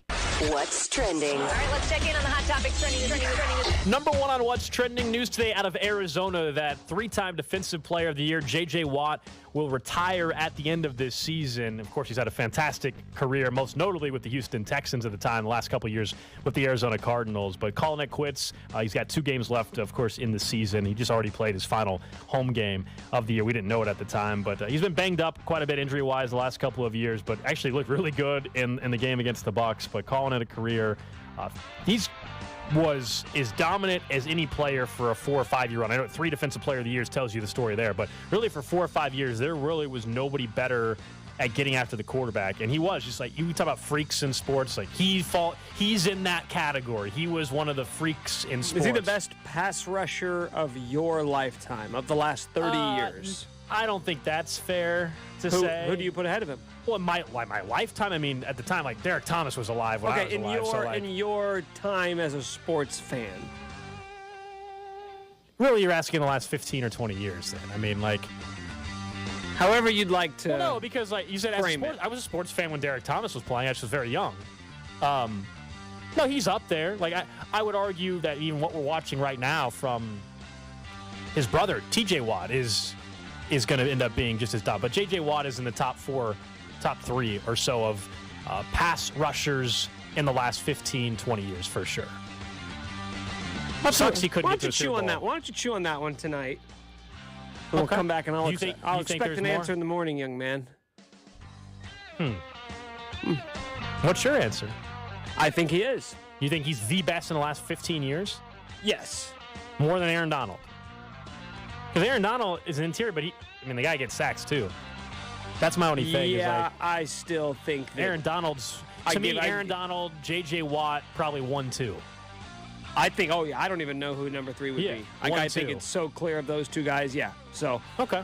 But again, we can hash this out tomorrow on another edition of Cody and Gold. Okay. Next up on What's Trending, the LA Chargers have clinched a playoff berth with their win over the Colts last night. That means we will see, for the first time in his now 3-year career, Justin Herbert play in a playoff game. Right now, the current field has 5 teams having already clinched spots in the AFC: Buffalo, Kansas City, Cincinnati, Baltimore, and LA. Jacksonville right now sits there as the 4 seed as they lead the AFC South. And if the season ended today, the Dolphins would get the final spot, the 7th seed at 8-7 overall. But there are 4 teams sitting just 1 game behind them at 7-8. So still wide open race there for that last spot in the AFC. Yeah, I mean, it kind of seems like the 7th spot is going to come down to the Dolphins, Patriots, and Jets, because I know the Titans are there, but the Titans and Jags, only one of those teams going to make the postseason because they're going to play each other in Week 18, and the way it's going to work out, whoever wins that division will get there. But in theory, the Chargers could still end up as the 7th seed as well. They could if they lose out. Yeah. They have the tiebreaker over the Dolphins if they tied. So I think the Chargers are pretty much locked into the 6th. Which is good because I don't really want to see. That's what I'm saying. I actually think if you tell me the Chiefs can't get the number 1 seed, if somehow they end up just as a 2, them as the 2, the Dolphins or Jets or Patriots as the 7, Chargers 6 seed goes to 3 seed Cincy, then that means Buffalo will host the winner of Cincy Chargers, and the Chiefs, assuming they won their first game, would then play the winner of the Jags-Ravens game. Yeah, sign me up for that. And then worry about Buffalo or whoever at that point in the AFC title game. Yeah, I'd rather like that. If you're picking playoff opponents, and you're asking me who would you most want to see in the first round if the Chiefs end up being the 2 seed, just whichever team has the worst quarterback. I don't care who it is. If you think that's Kenny Pickett, if you think that's Mike White, if you think that's Mac Jones, that's fine. Just whichever team has the worst quarterback, I'll take them. That's what's trending here on Cody and Gold, as you can tell from listening or watching the video stream on Facebook, Twitch, Twitter, YouTube. Alex Gold, Nick Short with you. Thanks again to Nate Taylor for stopping by. Also earlier on the show, we had Aaron Ladd joining us from 41 here in Kansas City. Cody out for the week. Let's get in a little what's your fantasy. You know, it's a Tuesday. We kind of backtrack things with the Monday holiday and not having a live and local show yesterday.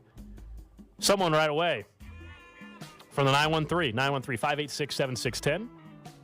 I know Nick's fantasy now. It may involve stuff with his stuff, not his fiance. Huh? I don't have a fiance. Is that the joke? I don't know. I'm just reading the text. I believe that is the joke. I believe that would be the joke. People are pretty sure, Nick, that you went on an overseas trip, and I wanted to say once again for the second time today, congratulations. Thank you. I thought it was a perfect place to do it. Perfect place to ask questions. The most important perfect question. Place to ask questions. The most so important vague. one. Most important one. So what I told Lindsay, because I did get what I got. We kept passing the store, and I think it was a chain because we saw it in 2 separate cities. There's a clothing store, and she looked at the sweater. She's like, I kind of like the sweater. And then we left, and then she's like, I kind of wish I buy her the damn sweater, man. Well, that's what I did. Buy her the damn sweater. Boyfriend of the year, right? Buy the damn It was sweater. late in the year. I was in the running for boyfriend of the year, but I know there was a lot of stiff competition, and I thought, well, you know what could put me over the top is this sweater. So I snuck away, went back and bought the sweater. Here's the problem. We did a secret Santa exchange between the 6 of us. She thought, or she knew that I had already bought all the stuff from my person. And then she said, well, what did you have to go buy today? And I got caught so bad in a lie. And I was like, oh, well, this one thing I wanted to get. But then it said, and then she's like, but this package says, and it was the name of a different city. She's like, so you didn't get that today because you got this in this other city. I go, oh, no, but they make that in this city, too. They just call it Salzburg. Why can't you just say you bought something for yourself? Because she would have said, what is it? Show me. What is it? You know what I mean? So I was just lying. And then because I was lying and she knew I was lying, she was like, what are you up to? She thought I was about to prove. She's like, you're not doing that. Yeah. So I was like, no. I go, Lindsay, listen to me. I'm not proposing to you. It is not happening. I don't know how else to make this so clear to you. I am not. So do you think is there an ounce of her, do you truly believe that on the trip, despite all the conversations of you guys agreeing not to do it, that on the trip, that she deep down really still was thinking in the back of her head that you were going to propose on this trip? No. But then in that moment, I think she did, and I don't think she I think she was like, Nick. Oh. Like, she kind of looked at me like that. She's like, Nick.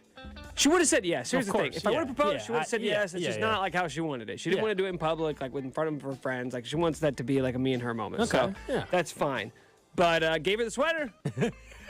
She loved it. Tell you what, the boyfriend of the year is wrapped up. You think MVP is a 2-horse race? Oh, no, I told you. I told you. Sounds like you're to say MVP is over. So Mahomes is Mahomes winning is minus 500? Mahomes has won it. I'm minus 750, fine, bud. you've won it too, man. It's over. Don't even bother hedging. Anybody else out there? Both are done. All you other boyfriends, you may have had a good year. Over. It's over. Nick's won it like Mahomes has won MVP. They're both That's done. right. 913-586-7610. Someone wants to know, what's your fantasy? Start Metcalf or T. Higgins this week? DK Metcalf, they might have Lockett back this next week, which actually could help DK a little bit. We'll see. Yeah, but they're going against the Jets and Sauce Gardner. Really good defense. Really good secondary. And L'Jarius Sneed shut down DK Metcalf. I would probably go T. Higgins. Going up against Buffalo? Yeah. But you know there's going to be some offense in that game probably. Exactly. Right? It should be a higher scoring game. Should be some firepower there. By the way, just to a quick update. Yes. 4 leagues. I'm in 4 leagues. I'm in the championship in 3 of them. Okay. And I have 1 player on all 3 rosters. So your 2023 league winner, even though 2022, and also haven't won, I've only won 1 of them, Saquon Barkley. Saquon Barkley. I thought you were saying Justin Jefferson. Well, he is on one of my teams. But Saquon is on my roster on all 3 teams. Saquon and Josh Allen. That is a nice little 1-2 combo there, running back and quarterback. I asked Charge a couple weeks ago if it was okay for me to do this, where I intentionally lost the last week of the regular season, so I would move from 1 seed to 2 seed, so I would play the 3 seed instead of the 4 seed because the 4 seed is better, and had Tua, Tyreek, and Waddle. And the strategy paid off. I tanked the last week to drop from the top spot to the 2 spot. The guy I played got 65 points. I only got 85. I would have played the guy that got 95. I would have been knocked out. Instead, I'm in the championship against that guy who now has Tua and Jalen Hurts, who both probably aren't playing this weekend. Does everybody know what you did? Does everybody in your league know? The people that matter know, as far as like that were still in the play. Well, the people that would affect. So mean. You know what I mean? The people that would affect. People I like. So, like, the guy that was the number 1 seed, he's Did like, he care? He's like, I wondered why when you benched Justin Jefferson the last week of the season, I was wondering what you were up to. So he didn't care, though? He wasn't mad? Well, I don't know. He would have, let's put it, he would have won. I mean, he would have been the 2 seed if I would have won. And he would have beat that guy. Right, I'm saying. So I'm sure in hindsight, yeah, but his team. No, at the time, though, he wasn't pissed off at you for trying that. No, he could have done the same thing. It was true. I didn't keep anybody as long as you from field the lineup. I fielded the lineup, and I did not keep anybody from making the playoffs. I didn't me losing did not prevent someone from making the playoffs. How flagrant was your tanking? I mean, I benched Justin Jefferson. For who? Whoever my 5th wide receiver was. And I only lost by 10. With Jefferson, I would have won by 5. Like Nico Collins or something? No, I had better guys than that. But yeah, at the time, I had a healthy Tyler Lockett. Anyway, either way, the strategy paid off. Good for you. And now I'm in a good spot. That's next level. That's next level what strategy. You have to do. You know, this is what you have to do, Nick.